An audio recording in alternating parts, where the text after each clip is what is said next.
సువార్త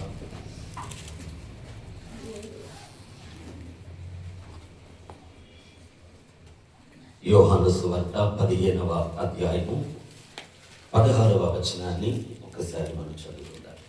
మీరు నన్ను ఏర్పరచుకోలేదు, మీరు నా పేరిట తండ్రిని ఏమి అడుగుదరో అది ఆయన మీకు అనుగ్రహించినట్లు మీరు వెళ్ళి ఫలించుటకును మీ ఫలము నిలిచి ఉండుటకును నేను మిమ్మల్ని ఏర్పరచుకొని నియమించితిని.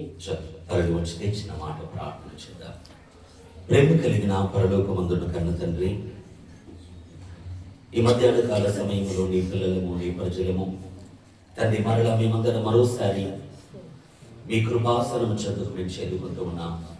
తండ్రి, మా అవసరతలను ఎదిగిన వారు మీరు, మా పరిస్థితి ఎలా ఉందో తేటగా పరిశీలించి చూస్తున్న దేవుడు మీరు. ప్రభా, మాతో ఈ వేళ మీరు మాట్లాడండి. మీ ఆలోచనలు మా మధ్యలో విషదపరచండి ప్రభు. అయానికి స్తోత్రమే. నరమాత్రులము బలహీనము ప్రభా, అయా అజ్ఞానులము తండ్రి మీ సన్నిధి చాటున మమ్మల్ని మరుగు చేయండి. దయకలిగిన వారిని తండ్రి మా ఆత్మీయ జీవితాలను దిద్దుకొనడానికి మాతో మీరు మాట్లాడమని, అయ్యా ఈ వాక్య సేవంతో మీరు తోడునమని, అయ్యా వచ్చిన ప్రతి వారిని మీ పరిశుద్ధాత్మ యొక్క స్వాధీనానికి అప్పగిస్తూ యేసు నామములో ప్రార్థిస్తున్నాడు తండ్రి. మన రక్షకుడైనటువంటి క్రీస్తునాథుడు శరీరధారిగా తాను ఈ లోకములో సంచరిస్తున్న కాలంలో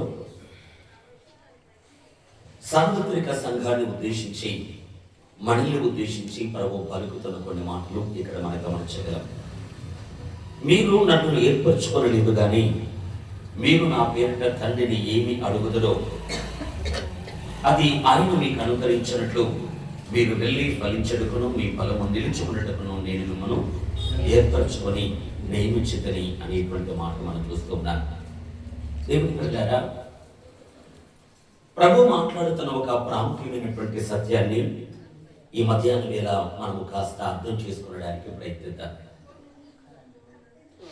తన శిష్యులను ఉద్దేశించి ప్రభు పలుకుతున్న మాట, మీరు నన్ను ఏర్పరచుకోలేదు కానీ నేను మిమ్మల్ని ఏర్పరచుకున్నాను అంటాడు ప్రభు. మనము దేవుణ్ణి ఎన్నుకున్నామా? దేవుడు మనల్ని ఎన్నుకున్నాడా? చెప్పండి. దేవుడు మనలను ఏర్పరచుకున్నాడు. మనము దేవుణ్ణి కాదు, మనం ఇంకా వేరే దానిని మనం కోరుకున్నాం, వేరే దానిని మనం ఎన్నుకున్నాం. లోకాన్ని, పాపాన్ని, స్వచ్ఛతాన్ని, శరీర కార్యాలను ఇలా ఎన్నెన్నిటినో మనము ఎన్నుకుంటూ ఉండగా పరముతున్న దేవాతి దేవుడు తన విశేషమైనటువంటి కృప చేత తాను పలుకుతున్న మాట ఏంటంటే, నేను మిమ్మల్ని ఏర్పరచుకున్నాను అన్నాడు ప్రభు. అంటే మనల్ని దేవుడు చూస్ చేసుకున్నాడు, కోరుకున్నాడు. అర్థమవుతుందా? మనల్ని ఎవరు కోరుకున్నారు? దేవుడు కోరుకున్నాడు. గమనించాలి దేవుడి ప్రజలారా, పేరుగాంచిన ఒక మంచి కంపెనీలో అక్కడ ఉన్న మేనేజ్మెంట్ నిన్ను సెలెక్ట్ చేసుకుంటే, నిన్ను ఎన్నుకుంటే, అలా ఎన్నుకోబడిన వాడికి ఎంత ఆనందం ఉంటుందండి. మంచి కంపెనీలో నాకు ఉద్యోగం ఇవ్వడానికి యజమాని మనల్ని పిలిచింది అని మనం ఆనందపడతాం. ఒక మంచి కాలేజీలో మనకు సీటు దొరికింది అనుకోండి, మనం ఎన్నిక చేయబడ్డామనుకోండి, ఆనందం ఉంటుందా లేదా? అలాగైతే నేనంటాను, ఒక మంచి కాలేజీ చేత మనం ఎన్నుకోబడితే ఆ ఆనందము చెప్పడానికి వీలు కాదు. ఒక మంచి ఇండస్ట్రీలో మనకు మంచి జాబ్ వస్తే దేవుని బిడ్డలారా ఎంతో మనం ఆనందపడతాం. కనుక నేను అంటున్న మాట ఏంటంటే, మనల్ని ఎన్నుకున్నది ఒక సామాన్యుడు కాదు కానీ సకల సృష్టికి నిర్మాణపడినటువంటి దేవుడు మనల్ని ఎన్నుకున్నాడు. దేవునికి స్తోత్రం. నా బిడ్డ, నీవు నాకు కావాలి అని మనల్ని దేవుడు ఎన్నుకున్నాడు అంటే దీన్ని బట్టి ఎంత ఆనందపడాలండి మనము? చెప్పండి. ఒక కంపెనీలో జాబ్ వచ్చిందంటే ఆనందపడతారు, ఒక కాలేజీలో సీట్ వచ్చిందంటే ఆనందపడతారు, పేరుగాంచిన ఒక ఇండస్ట్రీలో మంచి ప్రమోషన్ వచ్చింది, లేకపోతే మంచి దేవుని బిడ్డలారా ఒక ఉన్నత స్టేటస్ కలిగిందంటే మనం ఆనందపడతాం. కానీ నేను అంటున్న మాట పిల్లారా, వీటన్నిటికంటే కూడా సకల లోకాల కంటే, సకల విశ్వం కంటే అత్యున్నతుడైనటువంటి ఆ దేవుడు మనల్ని ఎన్నుకోవటం ఎంత గొప్ప సంగతి అండి. నిజమంటారా కదా?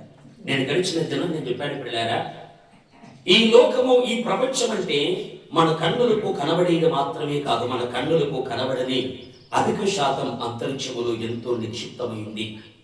ఎన్నో కోటాను కొట్టే గెలాక్సీలు, ఎన్నో మిల్కీ వేస్, ఇలా విశాలమైనటువంటి అంతరిక్షముగా పేరుగాంచిన ఇదంతా విశ్వము అంటుంది లేఖనం. అయితే ఇదంతా ఎక్కడ ఉందనంటే దేవునిలో ఉందండి. ఇదంతా కూడా కొలస్సీ పత్రికలో అంటాడు పిల్లారా, సమస్తమును ఆయన ద్వారా, ఆయన కోసము, ఆయన యందు నిర్మించబడును అంటాడు పౌలు గారు. అంటే ఈ మహా విశ్వమంతా ఎవరి లోపల ఉందట? ఒక బిడ్డ తన గర్భములో ఒక శిశువును మోస్తున్నట్టుగా ఈ సకల విశ్వాన్ని యేసునాథుడు తన పొట్టలో మోసుకుంటున్నాడు. దేవునికి స్తోత్రం. అంటే అంత గొప్ప దేవుడు, అంత విశాలమైనటువంటి దేవుడు, అంత మహోన్నతుడైన దేవుడు ధూళితో సమానమైన మనల్ని ఎన్నుకోవటం ఎంత భాగ్యం అండి. మీ అందరికీ ఈ మాట అర్థం కావట్లేదు. అంత గొప్ప దేవుడు మనల్ని ఎన్నుకోవటము ఆనందపడే విషయమా కాదా? మరి ఎందుకు అంత బాధపడుతున్నారు? అయ్యో నన్ను దేవుడు ఎన్నుకున్నాడు అన్నట్టుగా ఎందుకు మీరు ఫీల్ అవుతున్నారు? దేవుడు మనల్ని ఎన్నుకున్నది ఎవరు? ఈ లోక అధికారి కాదు, ఒక మంత్రి గారు కాదు. మనల్ని ఎన్నుకున్నది సకల సృష్టిని కలిగించిన మహోన్నతుడైన దేవుడు. ఆ గొప్ప దేవుడు మనల్ని ఎన్నుకున్నాడు అంటే మనము ఆనందపడాల్సిందే తప్ప దుఃఖపడవలసిన విషయం ఎంత మాత్రము కాదు. అయితే ఇక్కడ ప్రభు మాట్లాడుతున్నాడు, నేను మిమ్మల్ని ఎన్నుకున్నాను అన్నాడు ప్రభు. అంటే మనల్ని దేవుడు కోరుకున్నాడట, మనల్ని దేవుడు ఎంపిక చేసుకున్నాడట. ఒక మాట నేనంటాను పిల్లారా, ఈ ప్రపంచంలో ఉన్న ప్రతి వస్తువుకు తనకంటూ ఒక పని అనేది ఉంటుంది. ఈ మైక్రోఫోన్ ఉంది, దీనికి పని ఉందా లేదా? నేను మాట్లాడే మాటను అంప్లిఫై చేసి వినిపించడం దీని పని. అక్కడ కెమెరా స్టాండ్ ఉంది, దానికి ఒక పని ఉంది. కళ్ళ జోడుంది, దానికి ఒక పని ఉంది. 5 రూపాయల పెన్ను ఉంది, దానికంటూ ఒక పని ఉంది. అలాగే నేనంటాను, మనల్ని కూడా దేవుడు ఎన్నుకున్నాడు అంటే మన పట్ల కూడా దేవునికి ఏదో పని అనేది ఉంటుంది. ఉంటుందా ఉండదా చెప్పండి? మనల్ని దేవుడు చూస్ చేసుకున్నాడు అంటే మన పట్ల దేవునికి ఒక పని ఉంది. దావీదుని దేవుడి పిల్లారా తన 7 సహోదరుల మధ్యలో నుండి దావీదుని దేవుడు ఎన్నుకున్నాడు అంటే దావీదు పట్ల దేవునికి ఒక ప్రణాళిక ఉన్నది అనేది మనకు అర్థమవుతుంది. అవును కదా?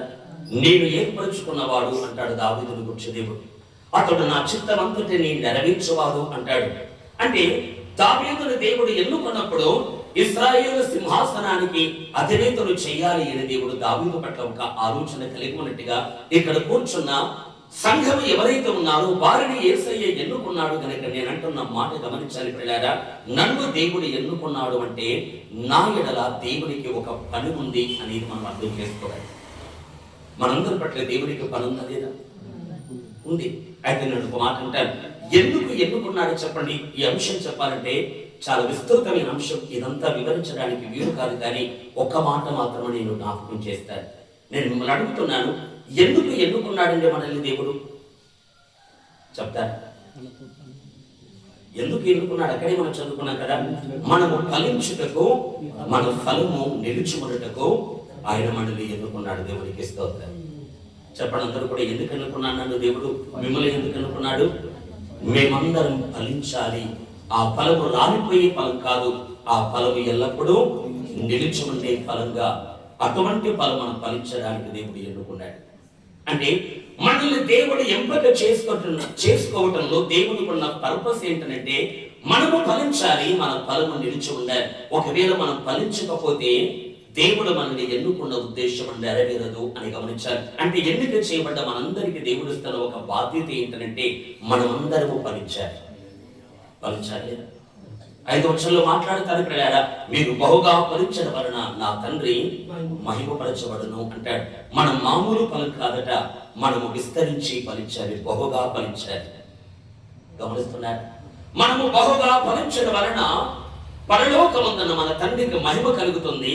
మనం ఫలించడానికి దేవుని చేతే ఎన్నుకోబడిన వారు. దేవునికి స్తోత్రం. సహజంగా మనం చూడగలిగితే ఒక కూరగాయల మార్కెట్కి మనం వెళ్ళామనుకోండి, ఎలాంటి కూరగాయలు మనం ఎన్నుకుంటాం? ఏవి పుచ్చులు కావో వాటిని మనం ఎన్నుకుంటాం, ఏవి తాజా తలతో ఉన్నావో వాటిని మనం ఎన్నుకుంటాం. ఒక బట్టల షాపుకు మనం వెళ్ళామనుకోండి, మంచి క్లాత్ను మనం సెలెక్ట్ చేసుకుంటాం. అంటే ఎక్కడికి వెళ్ళినా కూడా మంచి దానిని, యోగ్యమైన దానిని మనం ఎన్నుకుంటాం. కానీ దేవుడు మనల్ని ఏ రీతిలో ఉన్నప్పుడు ఎన్నుకున్నాడు చెప్పండి. ఒక మంచి కూరగాయలు మనం ఎంపిక చేసుకుంటాం, ఒక మంచి క్వాలిటీ కలిగిన వస్త్రాన్ని మనం ఎంపిక చేసుకుంటాం, ఒక మంచి క్వాలిటీ కలిగిన వస్తువును మనం కోరుకుంటాం. నేను ఇక్కడ చెప్పే మాట గమనించాలి పిల్లారా, మనల్ని కూడా దేవుడు ఎన్నుకున్నాడు కదా. మనల్ని దేవుడు ఎన్నుకున్నప్పుడు మన స్థితి ఎలా ఉందో చెప్పండి. యోగ్యులుగా ఉన్నామా? పవిత్రులుగా ఉన్నామా? నీతిమంతులుగా ఉన్నామా? మొదటి కొరింథీ పత్రిక 1:29 ప్రకారం ప్రియులారా, మనము బలహీనులుగా ఉన్నప్పుడు దేవుడు ఏర్పరచుకున్నాడు. మనము వెర్రివారుగా ఉన్నప్పుడు దేవుడు ఏర్పరచుకున్నాడు. మనము నీచులుగా తృణీకరించబడ్డ వారిగా ఎన్నిక లేని వారుగా ఉన్నప్పుడు ఆయన మనల్ని ఏర్పరచుకునను అంటాడు పౌలు గారు. అంటే మన ఎంపిక వేరు, దేవుని ఎంపిక వేరు. మనము మంచిదాన్ని ఎన్నుకుంటాం, మనము తాజా తనముతో ఉన్నదాన్ని ఎన్నుకుంటాం, మనము క్వాలిటీ కలిగిన దాన్ని ఎన్నుకుంటాం. కానీ దేవుడు ప్రియులారా క్వాలిటీ లేని మనల్ని ఎన్నుకున్నాడు. అవును కదా? బలహీనమైన దానిని, పనికిరాని దానిని, నీచమైన దాన్ని, తృణీకరించబడ్డ వారినటువంటి మనల్ని, అంటే ఏ వైపు చూసినా కూడా ఎటువంటి అర్హత లేని మనల్ని దేవుడు పనికిరాని స్థితిలో ఉండగా ఎన్నుకున్నాడు. దేవునికి స్తోత్రం. కనుక నన్ను దేవుడు ఎన్నుకున్నాడు అని గర్వించడానికి మనకు వీలున్నాడు. అందరిని వదిలేసి నన్నే దేవుడు ప్రత్యేకపరచుకున్నాడు అని అచ్చయపడడానికి వీల్లేదు. అక్కడే అంటాడు పిల్లారా, ఎందుకు దేవుడు జ్ఞానులను వదిలిపెట్టి అజ్ఞానులను ఎన్నుకున్నాడు? ఎందుకు దేవుడు బలవంతులను వదిలిపెట్టి బలహీనులను ఏర్పరచుకున్నాడు? ఎందుకు దేవుడు ఎన్నికైన వారిని వదిలేసి ఎన్నిక లేని వారిని ఎన్నుకున్నాడు అంటే ఇక్కడ కారణం చెబుతారు పిల్లారా, ఏ శరీరయు దేవుని ఎదుట అతిశయించకూడదు అని ఎన్నుకున్నాడు. అంటే ఎన్నుకోబడిన వాడు గుర్తించాల్సిన మాట ఏంటంటే, నాకేదో యోగ్యత ఉందని దేవుడు నన్ను ఎన్నుకోలేదు. నేనందరికంటే నీచుని గనక నన్ను దేవుడు ఎన్నుకున్నాడు. నేనందరికంటే బలహీనురాలని గనక దేవుడు నన్ను ఏర్పరచుకున్నాడు.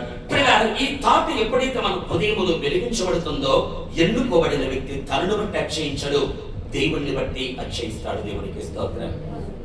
అర్థమవుతుందా? మీరు ఎన్నిక చేయబడ్డారమ్మా? దేవుని చేత ఏర్పరచబడ్డారా? మీ సాక్ష్యం కావాలి. బ్రదర్స్ కూడా చెప్పండి, మీరు దేవుని చేత ఎన్నుకోబడ్డారా? దేవుడు ప్రత్యేకపరచుకున్నాడు, ఏర్పరచుకున్నా లేదా? సంఘము అంటేనే ఏర్పరచబడిన గుంపే సంఘం. మనల్ని దేవుడు ఎన్నుకున్నారా లేదా? మొదటి చెప్పండి. ఎన్నుకున్నాడా? ఎన్నుకున్నాడు. అట్లయితే నిన్ను దేవుడు ఏ స్థితిలో ఉన్నప్పుడు ఎన్నుకున్నాడు? ఏ అర్హత లేని స్థితిలో ఉన్నప్పుడు ఎన్నుకున్నాడు. అయోగ్యులుగా ఉన్నప్పుడు ఎన్నుకున్నాడు, నీచులుగా బ్రతుకుతున్నప్పుడు ఎన్నుకున్నాడు. కనుక ఎన్నిక చేయబడ్డ మనము అందరినీ వదిలేసి నన్నే దేవుడు ఎన్నుకున్నాడు అని గర్వించడానికి వీలు లేదు. కానీ మనము ప్రభువును బట్టి ప్రభువులో అతిశయించాలి. దేవునికి స్తోత్రం. నేను బలహీనుణ్ణి, కానీ నేను బలవంతుడిగా మారాలి అని ఎన్నుకున్నావు. నేను నీచుణ్ణి, కానీ నీవు నన్ను నీతిమంతునిగా మార్చడానికి ఎన్నుకున్నావు. నేను తృణీకరించబడిన వ్యక్తిని, అయ్యా నేను అజ్ఞానిని, కానీ నేను జ్ఞానవంతునిగా బ్రతకడానికి నీ చేత నేను ఎన్నుకోబడ్డాను అని పిల్లారా, ఎల్లప్పుడూ ఎన్నుకున్న దేవునికి కోట్ల కొలది కృతజ్ఞతలు చెల్లించినా తక్కువే. దేవునికి స్తోత్రం. అర్థమవుతుందా?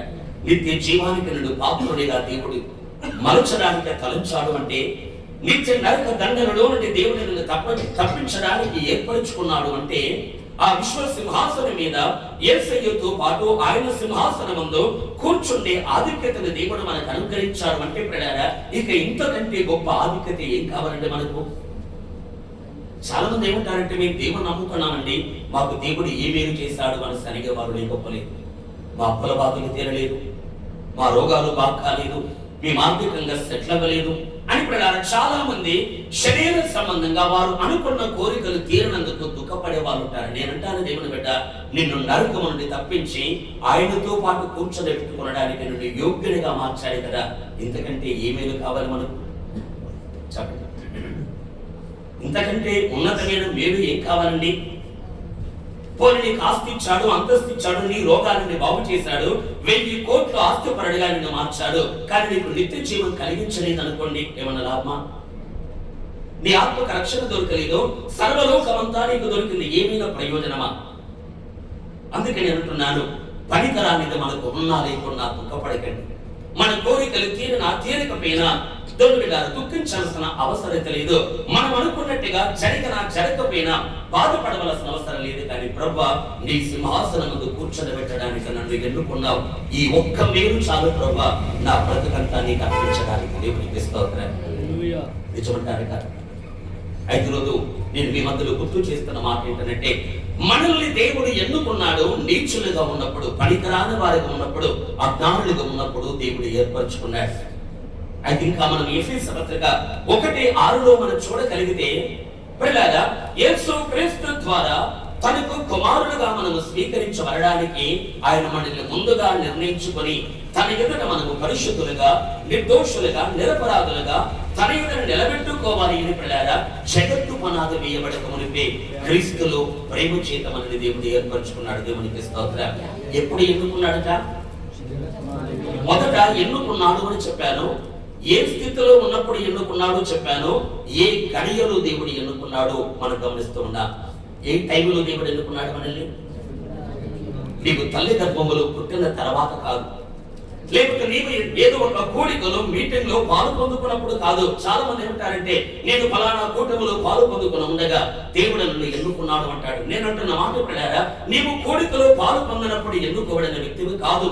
నీవు మీటింగ్ అటెండ్ అయినప్పుడు ఎన్నుకోబడ్డ వ్యక్తివి కాదు.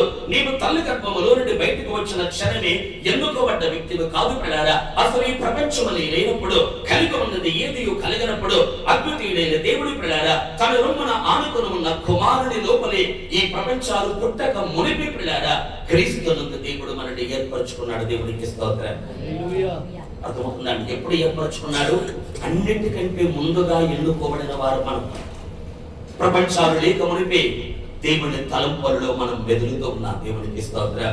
అంతరిక్షము లేనప్పుడే పిల్లారా సర్వజ్ఞుడైన క్రీస్తు యేసు లోపల మనము ఉన్నాం. గడిచిన దినం మనం విన్నట్టుగా పిల్లారా, హవ్వ ఆదాము నుండి బయటికి రాకమునుపు హవ్వ ఎక్కడ ఉందంటే ఆదాములో ఉంది. హవ్వ ఆదాము యొక్క పక్కటముక ద్వారా రూపించబడింది. నేను అంటున్న మాట దేవుని పిల్లారా, హవ్వ జన్మించకమునుపు ఎక్కడ ఉంది? ఆదాము లోపల ఉంది. స్త్రీ పురుషుడిలో నుండి వచ్చాడా? పురుషుడు వెళ్ళాడా? లేదా పురుషుడు స్త్రీలో నుండి వచ్చాడా? ఆదమల విషయంలో పురుషుడిలో నుండి స్త్రీ వచ్చిందా? స్త్రీలో నుండి పురుషుడు వచ్చాడు? పురుషుడిలో నుండి స్త్రీ వచ్చింది. అంతనే కాదు. అంటే హవ్వ బయటికి రాకమునుపు ఎక్కడ ఉంది? ఆదాము లోపల ఉంది. అలాగే నేనంటాను పిల్లారా, మనం ఈ లోకములోనికి రాకమునిపే క్రీస్తులో మనం ఉన్నాం. దేవునికి స్తోత్రం. ఈ ప్రపంచంలో మనము జన్మించక మునిపే జగత్పునాది వేయబడక మునిపే యేసయ్య తలంపుల్లో మనం ఉన్నాం. అందుకే రాయబడ్డ మాట ప్రకారం ప్రేమ చేత క్రీస్తునందు దేవుడు మనల్ని ఏర్పరచుకున్నాడు. ఎందుకు ఎన్నుకున్నాడు అంటే, నేను మళ్ళీ జ్ఞాపకం చేస్తున్నాను, మనము ఫలించడానికి దేవుడి చేత ఎన్నుకోబడ్డవారు. చెప్పడమ్మా, మనల్ని దేవుడు ఎందుకు ఎన్నుకున్నాడు? ఫలించడానికి. ఈ లోకములో మనకున్న పని ఏంటంటే ఒకటే పని పిల్లారా, మనము ఫలించాలి. సరే కదా? దేవుడు మనల్ని ఏ కొమ్మతో పోల్చాడు? అదే 15వ అధ్యాయంలో ఏ చెట్టుతో పోల్చాడు? ఏ కొమ్మతో పోల్చారంటే టేకు కొమ్మతో కాదు, దేవదారు చెట్టుతో కాదు, సరళ కొమ్మరాడుతో కాదు. అవునా కదండి? దేవుడికి చందనపు కర్రతో దేవుడు మనల్ని పోల్చలేదు, కానీ ఒక ద్రాక్ష తీగతో పోల్చాడు. ద్రాక్ష తీగకున్న పని ఏంటండి? దాని తీగను నరికి ఎవడైనా తలుపులు చేయించుకుంటాడా? దాని తీగను నరికి ఎవడైనా కిటికీలు తయారు చేస్తాడా? దాని తీగ నరికి పిల్లారా గోడకు తగిలించుకున్న ఒక మేకులాగా కూడా సిద్ధపరచలేడు. తీగకున్న ఏకైక పని ఏంటంటే వల్లిలో నిలబడాలి, ఫలించాలి. అలాగే నేను అంటాను, ఈ భూమి మీద మనందరి పని ఏంటంటే ఆయన కొరకు ఫలించడం. దేవునికి స్తోత్రం. చెప్పండి, మనందరి పని ఏంటమ్మా? దేవునికి మహిమ తెచ్చే ఫలం మనం ఫలించాలి. నీ వ్యాపారము ఫలించుట అయిన తర్వాత నీ వ్యాపారం, నీ ఉద్యోగము ఫలించుట అయిన తర్వాత నీ ఉద్యోగం. అర్థమవుతుందండి? ఈ భూమి మీద మనందరి పని ఏంటండి? ఎందుకంటే మనం ఏ చెట్టుతో పోల్చబడ్డాము? ద్రాక్ష చెట్టుతో కూడా కాదు, ద్రాక్ష తీగతో పోల్చబడ్డాము. అవును కదా? ద్రాక్ష తీగకున్న ఏకైక పని ఏంటి చెప్పండి? కిటికీలు, డోర్లు, పనిముట్లు తయారు చేయటం. దాని వల్ల కాదు. తీగకున్న ఏకైక పని ఏంటంటే ఫలించాలి. అలాగే నేను మిమ్మల్ని అడుగుతున్నాను, ఈ భూమి మీద నీకు జీవించే జీవిత కాలంలో మనందరికి ఉన్న అతి ప్రాముఖ్యమైన పని ఏంటి? ఫలించటం మొదటి పని. తర్వాత పొట్ట కొరికి ఏదో పని చేసుకోవటం, అది వేరే పని. అవును కదా? నెలకు 2 లక్షల జీతం ఉండే ఉద్యోగం నీకుండా చైనా నేనంటాను పిల్లారా, అది కాదు నీ పని. ఫలించడం మొదట నీ పని, తర్వాత నీ యొక్క ఉద్యోగం, నీ యొక్క కార్యక్రమాలన్నీ కూడా. కానీ చాలా మంది ఏం చేస్తారంటే ఫలించుట సంగతిని మర్చిపోయారు. పనికిరాని సంగతులు ముందు పెట్టుకొని చాలా చింతలకు గురవుతున్న వారు లేకపోలేదు. అర్థమవుతుందా? దేవుడు నీకు ఊపిరినిచ్చింది ఎందుకంటే ఫలించడానికి. దేవుడు నీకు ఆయుష్ను ఇచ్చింది ఎందుకంటే ఫలించడానికి. దేవుడు నీకు ఆరోగ్యాన్ని ఇచ్చింది ఎందుకంటే ఫలించడానికి. దేవుడి లోకములో ఇంకా నీవు కంఠములు ఊపిరి కలిగి జీవించడానికి కృపనిచ్చింది ఎందుకనంటే ఒకటి ప్రకారం తిని తాగి సంపాదించడానికి కాదు. మొదటి కర్తవ్యం ఏంటంటే మనం ఫలించుట. అర్థమవుతుందని మనందరి పని ఏంటి? తీగ పని ఫలించడమే అన్నట్టుగా క్రీస్తునందున ఒక విశ్వాసి పని, దేవుని చేత ఏర్పరచబడ్డ ఒక దేవుని బిడ్డ పని ఏంటంటే మొదట ఫలించుట. ఈ పనిని నమ్మకంగా మనం చేస్తున్నాము. మన పని ఏంటండి? మీ ఇంటికి వచ్చి బ్రదర్ మీరు ఏ పని చేస్తున్నారంటే మీరు చేసే పని గురించి మాట్లాడతారు. వ్యాపారం చేస్తున్నాను అంటారు, లేకపోతే ఉద్యోగం చేస్తున్నాను అంటారు, లేకపోతే పలానా కిరాణా షాప్ పెట్టుకున్నాను అంటారు. అంటే శరీర సంబంధంగా ఒక్కొక్కరికి ఒక్కొక్క పని ఉంది. కానీ మనమందరికీ విడారా సార్వత్రికంగా మనందరికి దేవుడు అప్పగించిన పని ఏంటంటే ఆయన కొరకు మనం ఫలించం. గమనిస్తున్నారా? చెప్పండి అందరూ, మనందరి పని ఏంటమ్మా? తెల్లవారు లేవగానే వంట పని అనకండి సిస్టర్లు. మనందరి పని దేవుని కొరకు ఫలించడం. నేను ఎందుకు మాటమాడికి నొక్కి చెబుతున్నాను అంటే ఫలించుట అనే పని మనం చేయకపోతే ఏ తీగ ఫలించదో అది నరకబడి అగ్నిలో వేయబడుతుంది. ఫలించకపోతే మనము ఎన్నుకోబడిన వ్యక్తులమైనా కూడా, మనం యేసుని ఎరిగిన వారమైనా కూడా, మనము బాప్తిస్మాన్ని పొందుకున్న వారమైనా కూడా దేవుడు మనకి ఏ బాధ్యతను అప్పగించాడో ఆ బాధ్యత అనబడుతున్న ఆ ఫలం మనం ఫలించకపోతే ఫలించని పాస్టర్ అయినా ఫలించని విశ్వాసైనా నిత్య జీవానికి కాదు నరకానికి వెళ్తాడు. ఏకమేస్తారి మాత్రం ఫలించని ప్రతి తీగ ఎక్కడికి వెళ్తుంది? అగ్నిలో వేయబడుతుంది. అంతేనా కాదు? అందుకే నేను మళ్ళీ గుర్తు చేస్తున్నాను, మొదట దేవుని కొరకు ఫలించే పని పెట్టుకోండి.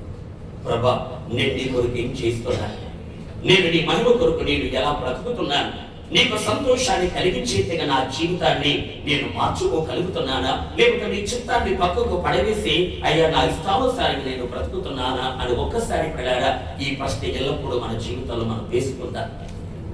ఒక రెండు మాత్రలు మీ ముందని పడతాను పిల్లారా. మనము ఫలించడానికి దేవుని చేత ఎన్నుకోబడ్డాం. అట్లయితే ఎవడైతే దేవుని చేత ఎన్నుకోబడినాడు పిల్లారా ఆ వ్యక్తి లోపల ఫలము కనిపించాలి. దేవుని చేత ఎన్నుకోబడిన వ్యక్తులు ఏం కనిపించాలి? ఫలము కనిపించాలి. కనిపించాలని బైబిల్లో రాయింది. ఇక్కడ అర్థం చేసే ఒక మాట మనం చూద్దాం. సంఖ్యాకాండము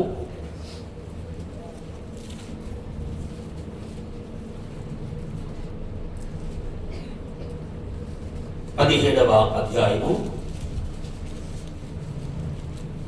4-5 వచనాలు అలాగే 8 వచనాలు కూడా చదవండి. నేను మిమ్మల్ని కలుసుకొని ప్రత్యక్ష గుడారంలోని శాస్త్రముల ఎదుట వాటిని ఉంచవలను. అప్పుడు నేను ఎవరిని ఏర్పరచుకుందో వారి కర్ర చిగురించును. ఇశ్రాయేలీయులు మీకు విరోధముగా సలుచుడు సలుగులు నాకు వినబడకుండా మానిపోయారు. మరునాడు మోసే సాక్షి గుడారంలోనికి వెళ్ళి చూడగా లేవి కుటుంబపుదైన అహరోను కర్ర చిగుర్చి ఉండెను. అది చిగుర్చి పువ్వులు పూసి బాధపడు గల్లాయను. చూడండి పిల్లారా, 4లో మనం చూస్తున్నాం, నేను మిమ్మల్ని కలుసుకొని ప్రత్యక్షపు గుడారములోని శాసనముల ఎదుట వాటిని ఉంచవలను. అప్పుడు నేను ఎవరిని ఏర్పరచుకుందునో వాని కర్ర చిగురించును అన్నాడు 5వ వచనంలో. తర్వాత కింద 8లో ఏమంటాడంటే, మరునాడు మోషే సాక్షపు గుడారములోనికి వెళ్ళి చూడగా లేవి కుటుంబపుదైన అహరోను కర్ర చిగుర్చి ఉండెను. అది చిగుర్చి పువ్వులు పోసి బాదాము పండు కలది ఆయను అంటుంది లేఖనం. జాగ్రత్తగా గమనించాలి పిల్లారా. 5లో దేవుడు మాట్లాడుతున్న మాట ఏంటంటే, నేను ఎవరిని ఏర్పరచుకుందునో వాని కర్ర చిగురించును అన్నాడు దేవుడు. కింద మనం చూడగలిగితే చిగురు మాత్రమే కాదట, అది చిగుర్చి పువ్వులు పోసి బాదాము పండు కూడా కాసిందట. దేవునికి స్తోత్రం. అని ఇక్కడ మనకు అర్థమయ్యే మాట ఏంటండి, ఎవరు ఏర్పరచబడతాడో వాడిలో ఫలము కనిపిస్తుంది. మొదట ఎవరు ఎన్నిక చేయబడతారో ఆ వ్యక్తి లోపల ఏం కనబడుతుంది? ఫలము కనిపిస్తుంది. నేను ఎవరిని ఏర్పరచుకుందునో వాడి కర్ర చిగురించును అన్నాడు దేవుడు. వాడి కర్ర పుష్పించును అన్నాడు దేవుడు. అతని కర్ర ఇదిగో బహుగా పంటను ఫలించును అన్నాడు. అని ఇక్కడ ఒక కర్రను దేవుడు చూపిస్తే ఏమంటాడంటే, ఈ 12 కర్రల్లో ఏ కర్రను నేను ఎన్నుకున్నానో ఆ కర్ర లోపల ఫలం కనబడుతుంది. దేవునికి స్తోత్రం. మోషే దగ్గరికి 12 కర్రలు 12 గోత్రికుల ప్రధానులు తీసుకొని వచ్చారు. ఒక్కొక్క కర్ర మీద ఒక్కొక్క గోత్రం పేరు ఉంది. ఆ గోత్రానికి చెందిన ప్రధానుడి పేరు ఉంది. లేవి గోత్రికుని కర్ర మీద లేవి పేరు ఉంది. తర్వాత అహరోను పేరు కూడా రాయబడింది. పిల్లారా, మోషే దగ్గరికి 12 కర్రలు వచ్చాయి. ఈ 12 వాదన ఏంటంటే దేవుడు మమ్మల్ని ఎన్నుకున్నాడు అని 12 కర్రలు వాదిస్తున్నాయి. అర్థమవుతుందా? ఆ భాష మీకు అర్థమవుతుందా? మోషే దగ్గరికి ఎన్ని కర్రలు వచ్చాయి? రూబేను ఒక కర్ర తీసుకొచ్చాడు, బెన్యామీను ఒక కర్ర తీసుకొచ్చాడు, దేవుని బిడ్డలారా లేవి ఒక కర్ర తీసుకొని వచ్చాడు, షిమ్యోను తీసుకొని వచ్చాడు. ఇలా 12 గోత్రకర్తలు ఎవరైతే ఉన్నారో వారి ప్రధానులు తమ తమ పేర్లు ఆ కర్ర మీద రాసుకొని దేవుని బిడ్డలారా మోషే దగ్గరికి తీసుకొని వచ్చారు. ఆ కర్రలు ఎందుకు వచ్చాయి, అసలు వాదన ఏంటి అని మనం చూడగలిగితే వారు కొన్న ఒక వాదన ఏంటంటే దేవుడు మమ్మల్ని ఎన్నుకున్నాడు అని 12 అంటున్నారు. దేవునికి స్తోత్రం. ఈ 12 కర్రలు 12 వ్యక్తులు అనుకోండి. ఇప్పుడు ఈ 12 వ్యక్తులు ఏమంటారంటే మమ్మల్ని దేవుడు ఎన్నుకున్నాడు, నన్నే దేవుడు ఎన్నుకున్నాడు అని రూబేను అంటున్నాడు, నన్నే దేవుడు ఎన్నుకున్నాడు అని లేవి అంటున్నాడు, నన్నే దేవుడు ఎన్నుకున్నాడని మిగతా గోత్రకర్తలు మాట్లాడుతున్నవేనండి. ఏమంటాడు పిల్లారా? అవును, దేవుడు ఎన్నుకున్న మాట నిజమే, కానీ ఎవరిని దేవుడు ఎన్నుకుంటాడు ఆ వ్యక్తి లోపల బలము కనిపించాలి. దేవుడికి స్తోత్రం. కనిపించాలి. 12 కర్రలు వచ్చాయి. ఒక దినం గడిచింది. తెల్లవారు రూబేను కర్రను చూపించాడు. కర్రలో మార్పు ఉందేనా? మార్పు ఉందండి. ఒక కర్ర ఉందా? ఒక కర్ర మీద ఎవరి పేరుందండి? రూబేను అని పేరుంది. ఆ గమనించండి. ఒక కర్ర తీసుకొచ్చారు, దీని మీద రూబేను పేరుంది. గడిచిన దినము మందిరానికి వచ్చినప్పుడు కర్ర ఎలా ఉందో తెల్లవారిన తర్వాత కూడా అలాగే ఉంది. దీని లోపల మార్పు లేదు కనుక మోషేకి ఏమర్థమైంది? దీన్ని దేవుడు ఎన్నుకోలేదు. తర్వాత మరో కర్ర వచ్చింది. అది కూడా ఏమాత్రం మారలేదు. మోషే ఏమన్నాడంటే ఇది కూడా దేవుని చేత ఏర్పరచబడలేదు. ఇలా 11 కర్ర లోపల మార్పు కలగలేదు, కానీ లేనిది అనబడుతున్న అహరోను కర్రలో మాత్రము ఎండిన స్థితిలో నిన్న మందిరానికి వచ్చింది, ఈ రోజు పచ్చగా కనబడుతుంది. దేవునికి స్తోత్రం. నిన్న దీని లోపల ఎలాంటి వాసన లేదు, కానీ ఈ రోజు దీని లోపల సువాసన. ఈ రోజు ఈ కర్ర లోపల మొగ్గలు వస్తున్నాయి, చిగురు వస్తుంది. బాదాము పండు కూడా ఈ కర్రకు కాసిందట. దేవునికి స్తోత్రం. ఇప్పుడు మోషే ఏమంటున్నాడు? దేవుడు ఎన్నుకున్న వ్యక్తి ఇతడే అన్నాడు. దేవునికి స్తోత్రం. అందుకని చెప్పడానికి ప్రయత్నించే మాట ఒకటే, దేవుని పిల్లారా, నన్ను దేవుడు ఎన్నుకున్నాడు అని ఎవరికి వారు భ్రమపడకండి. నన్ను దేవుడు ఏర్పరచుకున్నాడు అని పిల్లారా ఎవరు తమను బట్టి అతిశయపడకండి. అవును, నిన్ను దేవుడు ఎన్నుకుంటే మిక్కిలి ధన్యులమే మనము. కానీ ఒక్క మాట పిల్లారా, దేవుడు ఎన్నుకున్న వ్యక్తిలో ఫలము కనిపించాలి లేదా? మార్పు కనిపించాలి లేదా? పచ్చదనము రావాలా లేదా? తన రంగు మారాలి, తన రుచి మారాలి, తన లోపల దొరికిన ఫలము అనేది ఖచ్చితంగా రావాలి. ఏ కర్ర ఫలిస్తుందో, ఏ కర్ర లోపల ఫలముంటుందో ప్రకారం దాని అర్థం ఏంటంటే యెహోవా చేత ఎన్నుకోబడిన వ్యక్తి ఇతడే. దేవునికి స్తోత్రం. చెప్పండి, దేవుడి నుండి ఎన్నుకుంటే నీలో సూచన కనబడాలా లేదా? కనిపించాలి లేదా? అందరూ చెప్పండి. దయచేసి మనల్ని దేవుడు ఏర్పరచుకుంటే మనలో కలుగుతున్న మార్పు ఏంటి? మోషే ఏమన్నాడంటే, ఎదుగో మీ కర్రలన్నిటిని తీసుకొని వచ్చి ప్రత్యక్ష గుడారములోనికి తీసుకుంటండి అన్నాడు. అన్ని కర్రలు ఎండిపోయి ఉన్నాయి. ఏ కర్ర లోపల జీవం లేదు, ఏ కర్ర లోపల పచ్చదనం లేదు, ఏ కర్ర లోపల వాసన లేదు, ఏమీ లేదు. పిల్లారా, పేరుకు కర్రల వలె కనబడుతున్నాయి అంతే. కానీ ఆ 12లో ఒక్కటి మాత్రమే మార్పు చెందినట్టుగా మనం చూడగలం. అది జీవాన్ని పొందుకుంది, అది పచ్చదనాన్ని పొందుకుంది, అది చిగురు పడుతూ ఉంది, అది సువాసనని వెదజల్లేటువంటి మొక్కలు దొరికిడారు, పువ్వులు పూస్తూ ఉంది, అది దొరికిడారు బాదాము పండ్లను కూడా కాసింది. అందుకే దేవుడు ఏమంటాడంటే మోషే ద్వారా దేవుడు మాట్లాడుతున్న మాట, నేను ఎవరిని ఏర్పరచుకుందునో వాని కర్ర ఫలించడు. దేవునికి స్తోత్రం. అర్థమవుతుందా? ఆనాడు ఇశ్రాయేలు ప్రజలకు ఈ 12 కర్రలు సూచన. ఇశ్రాయేలీయులు ఎవరు అంటే అరణ్యములో ఉన్న దేవుని సంఘము అంటుంది లేఖన పిల్లారా. సంఘములో ఉన్న ఇశ్రాయేలీయుల్లో ఎవరు దేవుని చేత ఏర్పరచబడ్డారో ఆ వ్యక్తి జీవితంలో ఫలము కనిపించినట్టుగా దేవుని పిల్లారా. ఇక్కడ ఇంతమంది మనం కూర్చున్నాం కదా, మన మధ్యలో ఎవరి లోపల ఫలము కనిపిస్తుందండి? ఫలము ఫలము ఫలము అంటున్నాడు కదా. ఫలము అంటే అర్థం ఏంటండి? ఇంతకీ ఏం ఫలం ఫలించాలి మనము? ఆత్మ ఫలము ఏమనగా అని గలితులో మనం చూస్తాం. ప్రేమ, సంతోషము, సమాధానము, దీర్ఘశాంతము, సాత్వికము, ఆశానికరము, విశ్వాసము, తోడులారా ఇవన్నీ కూడా 9 రకాల గుణ లక్షణాలు కలిగిన ఫలము. అది ఆత్మ ఫలము అని మనం చూస్తాం. ఒక మాట నేను మీతో మాట్లాడతాను పిల్లారా, ఈ ఫలాలు ఏ మార్కెట్ లో దొరుకుతాయి? అరటి పండ్లు, మామిడి పండ్లు, జామ పండ్లు, రకరకాల ఫలాలు పిల్లారా ఇదిగో ఫ్రూట్ షాప్ లో దొరుకుతాయి. కానీ ఇక్కడ ప్రస్తావించబడ్డ ఈ ఫలములు దొరికే మార్కెట్ ఎక్కడ?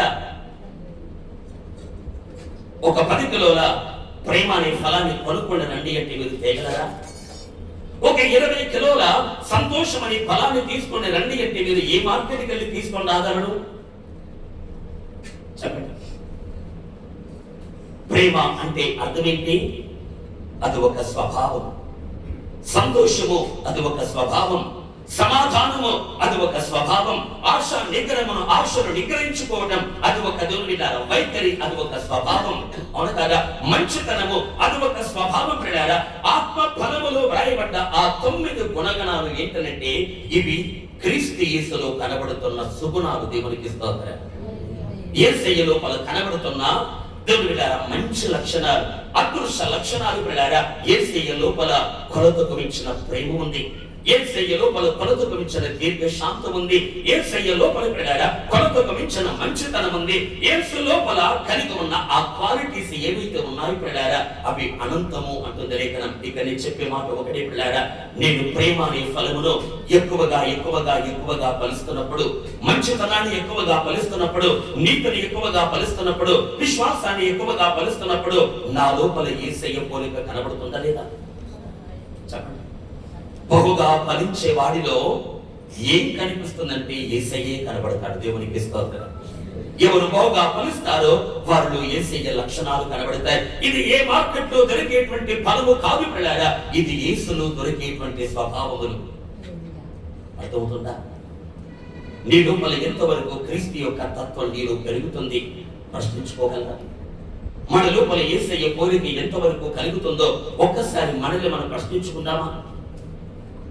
చెప్పండి. మనం ఫలించాలి అన్నారు కదా దేవుడు. ఫలించుట అంటే అర్థం ఏంటంటే యేసయ్య గుణగణాలు దినదినం మన లోపల పెంచుకోవటం, వృద్ధి చెందించుకోవటం. ఈరోజు ఈ విధంగా ఫలించేవారు మన మధ్యలో ఉన్నారా? లేఖనాన్ని మనం చూడగలిగితే పిల్లారా సంఖ్యాకాండములో మనం చదువుకున్నాం. దానికి ముందు 16 అధ్యాయాలు కూడా మనం చూడగలిగితే సమాజములో, ఇశ్రాయేలీయుల సమాజములో ఒక విరోధ భావం చెలరేగిందట. లేఖనాన్ని మనం గమనించగలిగితే లేవి గోత్రానికి చెందిన కొరహు, దాతాను, అబీరాము, ఓను అనబడుతున్న ఈ 4 వ్యక్తులు పిల్లారా మోషే దగ్గరికి వెళ్ళి, మోషే ఇదిగో మీరు మాకు నాయకులుగా ఉంటారా? మీరు అధికారులుగా ఉంటారా? మేము నాయకులుగా ఉండకూడదా? మేము కూడా లేవే కదా. ఇదిగో అధికారం మీదే, ఇదిగో మందిరములో యాజకత్వం మీదే, ఇదిగో సమస్త అథారిటీ అంతా మీకే ఉంది. ఇదిగో ఇప్పుడు యాజక సేవ కూడా మేమెందుకు చేయకూడదు, మీరే చెయ్యాలా అని ఒక తిరుగుబాటు వాదం పిల్లారా ఇశ్రాయేలీయుల మధ్యలో లేచిందట. కొరహు అనబడుతున్న వ్యక్తి ఒక తిరుగుబాటు గుంపును తయారు చేశాడు.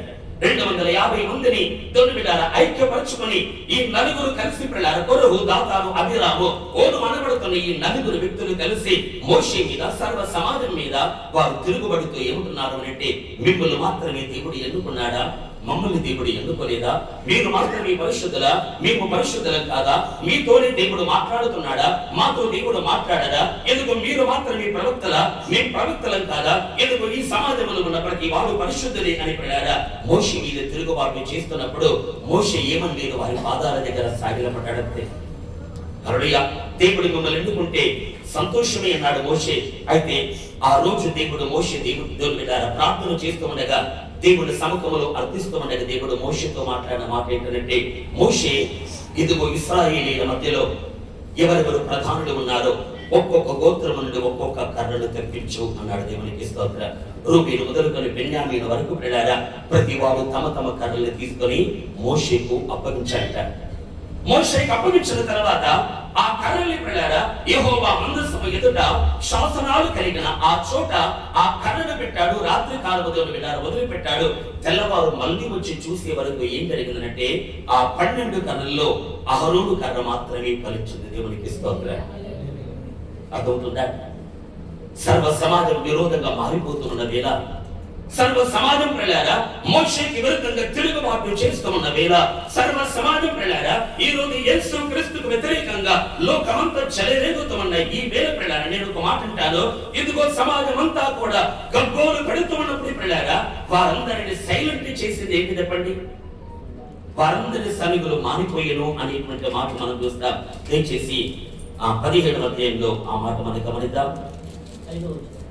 అప్పుడు నేను ఎవరిని ఏర్పరచుకుందునో వారి కర్ర చిగురించును. ఇశ్రాయేలు మీరు విరోధంగా కలుగుతున్న సరువులు నాకు వినబడకుండా మాన్పివేయును. చూడండి ప్రియులారా, అక్కడ ఒక మాట రాయబడింది, ఇశ్రాయేలీయులు మీకు విరోధముగా సనుగుచుండే సనుగులు నాకు వినబడకుండా మాన్పివేయును. దేవునికి స్తోత్రం. ఇంకొక మాట కూడా మనం చూస్తాం 10వ వచనంలో ప్రియులారా, అప్పుడు యెహోవా మోషేతో ఇట్లనెను, తిరుగుబడిన వారిని వచ్చి ఆనవాలుగా కాపాడబడినట్లు అహరోను కర్రను మరలా శాసనమైన ఎదుట ఉంచుము. వారు చావకున్నట్లు నాకు వినబడకుండా వారి సనుగులను కేవలము అణిచి మాన్పు వేసిన వాడవదువు అనేటువంటి మాట మనం గమనిస్తాం. తర్వాత 12 కూడా మనం చూస్తే, అయితే ఇశ్రాయేలీయులు మోషేతో ఇట్లనెను, ఇదిగో మీ ప్రాణములు పోయినవి, మా ప్రాణములు పోయినవి, నశించిపోతేమి, మేమందరం నశించిపోతేమి అనేటువంటి మాట కూడా మనం గమనిస్తాం. ఇక్కడ మనం ఆలోచన చేసే సంగతి ఏంటయ్యాను మనం చూడగలిగితే, ఇశ్రాయేలీయుల సర్వ సనుగులు ఎప్పుడు ఆగిపోయాయి చెప్పండి? మోషేకి విరుద్ధంగా కొరహు తిరుగుబాటు చేస్తున్నాడు, దాతాను తిరుగుబాటు చేస్తున్నాడు, అభిరాముడు విరోధంగా లేస్తూ ఉన్నాడు. సర్వ సమాజం అంతా కూడా దేవుడి చేత ఎన్నుకోబడిన వ్యక్తుల్ని పిల్లారా తృణీకరిస్తూ ఉన్న స్థితి ఎలా ఆగిపోయింది? కేకలు పెడుతున్న వారందరి కేకలు ఎలా నిశ్శబ్దమైపోయాయి? తిరుగుబాటు చేస్తున్న వారందరి తిరుగుబాటు తరం ఎప్పుడు ఆగిపోయింది? ఈ రోజు అనే మాట ఎందుకు చెబుతున్నాను అంటే, ఈ రోజు యేసయ్య చేత ఎన్నుకోబడ్డ క్రైస్తవ్యానికి విరోధంగా లోకము ఎన్నో ప్రతికూల తలంపులతో మన మీద దాడి చేస్తూ ఉన్న స్థితిని మనం చూస్తాం. సేవకులకు భద్రత లేదు, సంఘానికి భద్రత లేదు, సువార్త ప్రకటనకు స్వేచ్ఛ లేదు. పిల్లారా, మతోన్మాదులు యేసుకి విరుద్ధంగా చెలరేగుతున్న ఈ పరిస్థితుల్లో నేను అంటాను పిల్లారా, ఎందుకు వారందరి మార్పులు ఆగిపోవాలి, వారందరి సనుగులు మానాలి అంటే, వారందరి తిరుగుబాటు ఆగిపోవాలి అంటే, వారందరి వ్యతిరేకత చల్లారాలి అంటే పిల్లారా, వాదనకు ప్రతివాదన చేస్తే వాదన చల్లారదు, ఫలిస్తే వారి వాదన ఆగిపోతుంది. దేవునికి స్తోత్రం. నేనంటున్న మాట పిల్లారా, ఈ రోజు చెలరేగిపోతున్న లోకాన్ని మౌనంగా చేయాలి అంటే ఒకటే మార్గం, యేసులాగా మనం మారదాం. హల్లెలూయా. యేసయ్య వలె మనం మార్పు చెందితే, యేసయ్య తత్వం మన జీవితంలో కలిగితే, ఆయన పోలికలోనికి మనము దినదినము వ్యాప్తిని ఎదుగుతూ ఉంటే, మనలో ఉన్న ప్రేమను చూస్తున్నప్పుడు, మనలో ఉన్న మంచితనాన్ని చూస్తున్నప్పుడు, మన లోపల ఉన్న సాత్వికత్వాన్ని చూస్తున్నప్పుడు, మన లోపల ఉన్న ఓర్పును చూస్తున్నప్పుడు, ఆ ఫలము ఎప్పుడైతే మన జీవితంలో కానవస్తుందో పిల్లారా, అప్పుడు ఎదురాడుతున్న లోకం మారిపోయిన మన ప్రవర్తనను చూసి వారు మౌనలై దేవుణ్ణి కనపరచుగాక. అర్థమవుతుందా? విరోధకరమైన పరిస్థితులు ఆగాలి అంటే ఎలా ఆగుతాయి? కేసులు పెడితే ఆగవు, ర్యాలీలు చేస్తే ఆగవు, స్ట్రైకులు చేస్తే ఆగవు, చండాలు పట్టుకొని ఊరేగితే ఆగవు. పిల్లారా, ఈ రోజు నేను యేసును నమ్మిన క్రైస్తవుణ్ణి అంటున్న ప్రతి వాడు పిల్లారా, యేసయ్యలాగా మార్పు చెందితే ఆటోమేటిక్ గా అన్ని జనులు కూడా దేవుణ్ణి కనపరుస్తారు. దేవునికి స్తోత్రం. కానీ ఈ రోజు మన బ్రతుకును మార్చుకునే మనసు మనకు లేదు కనుక, ఫలించాలి అనేటువంటి ఆరాటం మన జీవితంలో లేదు కనుక, యేసు వలె మారాలి అనేటువంటి దాహము మన వ్యక్తిగత జీవితంలో లేదు కనుక పిల్లారా, ఈ రోజు ఫలించడానికి చాతకాని స్థితిలో మనము ఉండి వారి అల్లర్లు మాంపడానికి వేరే దారులు మనం ఎన్నుకుంటున్నాం. దయచేసి నా మాట మీరు గ్రహించండి. దేవుని పిల్లారా, దేవుని చేత ఎన్నుకోబడిన వాడు ఏం కావాలి? ఫలించాలి. ఒక మాట నేను మీతో మాట్లాడతాను. ఇది అహరోను గారి కర్ర అనుకోండి.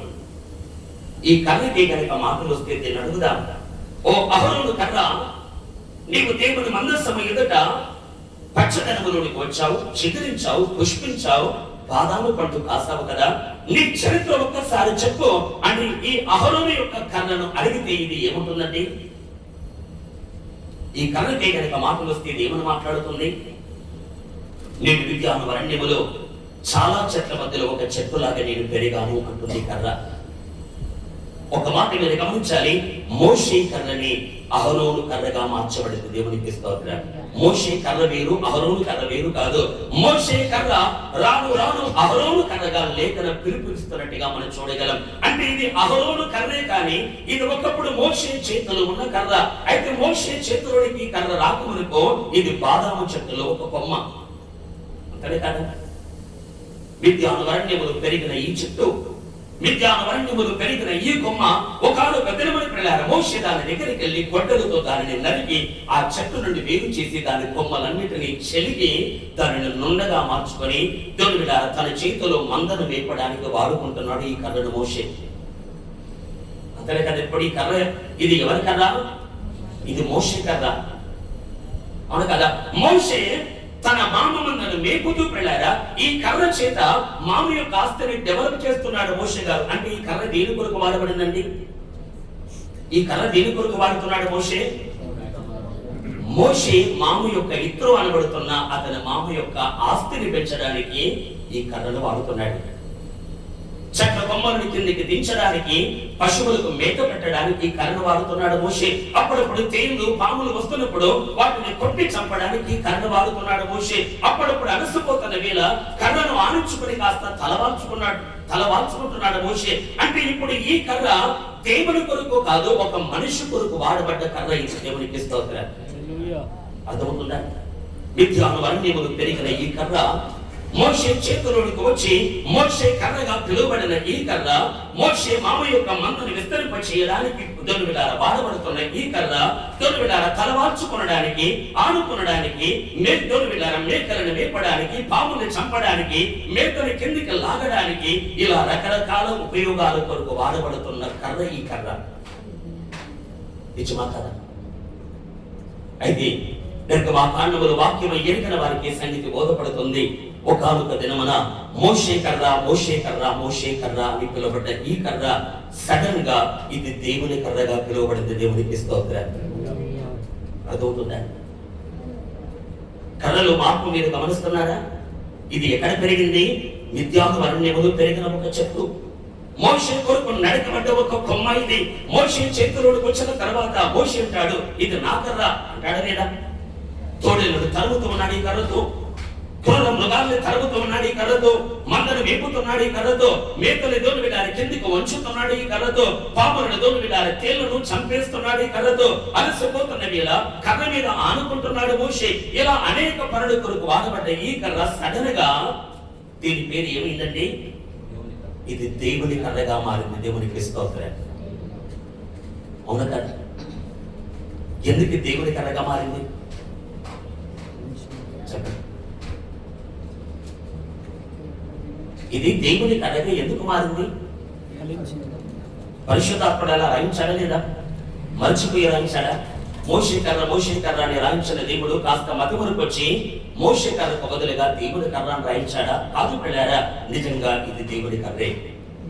ఇక నేను చెప్పే మాట ఒకటి పిల్లారా, ఈ కర్ర ఎవరికి పోలికంటే ఇక్కడ కూర్చున్న మనందరికి పోలిక ఈ కర్ర. మనమందరము లోకములు పెరిగిన వారం, మిద్యాను అరణ్యములు ఎదిగిన వారం, పాప జీవితంలో వెళ్ళారా, పాపపు కోరికలను నెరవేర్చుకుంటూ సాతాను కొరకు బ్రతుకుతున్న వారు వెళ్ళారా. ఇలాంటి నీ జీవితము లోకము నుండి వేరు కావాలి. కొట్టెల చేత ఖడ్గము చేత నీవు లోకానికి పూర్తిగా వేరైపోయిన తర్వాత కూడా వెంటనే నీ లోపల ఫలం రాదు వెళ్ళారా. నీ జీవితం నీ కొరకు వాడుకున్న ఒకప్పుడు నిజమంటారు కదా? క్రీస్తుని ఎరగక మునుపు పిల్లారా నా జీవితము నా కొరకు వాడుకున్న వ్యక్తిని, తల్లిదండ్రుల కొరకు వాడిన వ్యక్తిని ఇక్కడ కూర్చున్న మనమందరం పిల్లారా యేసయ్య చెంతకు రాకమునుపు కర్ర అనబడుతున్న మనము దొరికిడారా ఇది ఎవరి కొరకు వాడామంటే ఈ లోక సంబంధమైన సంగతుల కొరకే మన జీవితాన్ని వాడుకున్నాం. నిజమా కాదా? మోషే తన కర్రను మామ కొరకు వాడినట్టుగా, మంద డెవలప్మెంట్ కొరకు వాడినట్టుగా, దొరికిడారా దుష్ట మృగాలను తరమడానికి వాడినట్టుగా, పాములను తేళ్లను చంపడానికి వాడినట్టుగా ఈ రోజు ఈ కర్ర అనబడుతున్న మన వ్యక్తిగత జీవితాలు ఒకప్పుడు మన కొరకే వాడబడ్డాయి. నిజమా కాదా? ఒకప్పుడు ఏమయ్యాయండి? యేసులోనికి రాకమునుపు మనం మన కొరకే జీవించలేదా? జీవించవలేదా? కానీ నేను ఒక మాట అంటాను, నీవు ఫలించాలి అంటే మోషే కర్ర బట్టే నీ జీవితం దేవుని కర్రగా మార్చబడాలి. దేవునికి స్తోత్రం. ఇది నా జీవితం కాదు ప్రభువా, ఇది దేవుని జీవితం అని దేవునికి అప్పగించుకోగలిగారు. హల్లెలూయా.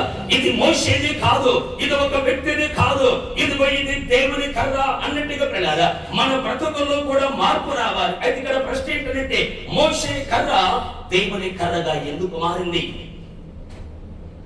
హోరేబు పర్వతం మీద పరలోకము నుండి దిగి వచ్చిన దేవుని అగ్ని చేత ఒక పొద మండుతూ ఉందట. నిర్గమకాండం 3లో మనం చూడగల పిల్లారా, అరణ్యం అవతల హోరేబు పర్వతము దగ్గర పిల్లారా ఒక పొద మండుతూ ఉందట. దూరం నుండి మోషే ఆ పొదను చూడగానే ఇదిగో పొద అయితే కాలుతూ ఉంది కానీ మండుతూ ఉంది కానీ అది కాలిపోవట్లేదు ఏంటి అని ఆ వింత చూస్తాను అని దగ్గరికి వెళ్తున్నాడు మోషే. పోతూ ఉండగా పొద నడిమి నుండి యెహోవా మాట్లాడుతున్నాడు, మోషే మోషే నీవు నిలబడ్డ స్థలము పరిశుద్ధ ప్రదేశం, నీ చెప్పులు విడువు అనగానే పిల్లారా వెంటనే మోషే తన చెప్పులను విడిచి మోకాళ్ళ మీద ఉండి పిల్లారా దేవుని సన్నిధిలో ప్రార్థన చేయడం ప్రారంభించాడు. అప్పుడు దేవుడు మోషేతో మాట్లాడుతూ కొంత సంభాషణ జరిగిన తర్వాత దేవుడు ఏమన్నాడంటే, మోషే నీ చేతిలోనిది ఏంటి అన్నాడు. అప్పుడు మోషే ఉన్నాడు, ఇది కర్ర ప్రభా అన్నాడు. దేవునికి స్తోత్రం. ఏమన్నాడండి? ఇది కర్ర. మోషే చేతిలో ఉన్న ఈ కర్ర పిల్లారు ఇప్పుడు దేవుడు అంటున్నాడు, నీ చేతిలోనిది ఏంటన్నప్పుడు నా చేతిలో కర్ర ఉంది ప్రభన్నాడు. పిల్లారా వెంటనే మోషే దానిని పడవేశాడు. పడవేయగానే కర్ర పాముగా మార్చబడింది. మారిందా లేదా? ఇప్పుడు దాని తోకను పట్టుకోగా అనగానే మళ్ళీ అది మామూలు కర్రగా మార్చబడింది. ఆ పొద దగ్గర సంభాషణ జరిగిన తర్వాత మోషే దేవుని కర్రను వెంట పెట్టుకొని పోయెను అనేటువంటి మాట మనం చూస్తాం. దయచేసి ఆ మాట చూడండి ఒక్కసారి. సంఖ్యాకాండము క్షమించండి, నిర్గమకాండము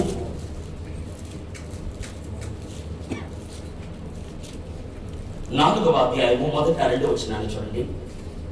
అందుకు మోషే చిత్తగించుము, వారు నన్ను నమ్మరు, నా మాట వినరు. 4:2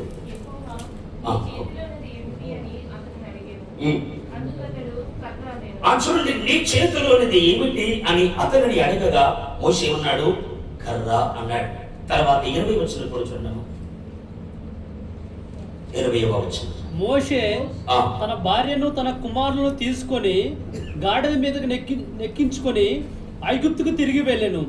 మోషే దేవుని కర్రను తన చేత పట్టుకొని పోయెను. చూడండి పిల్లారా, మోషే దేవుని కర్రను తన చేత పట్టుకొని పోయెను. దేవునికి స్తోత్రం.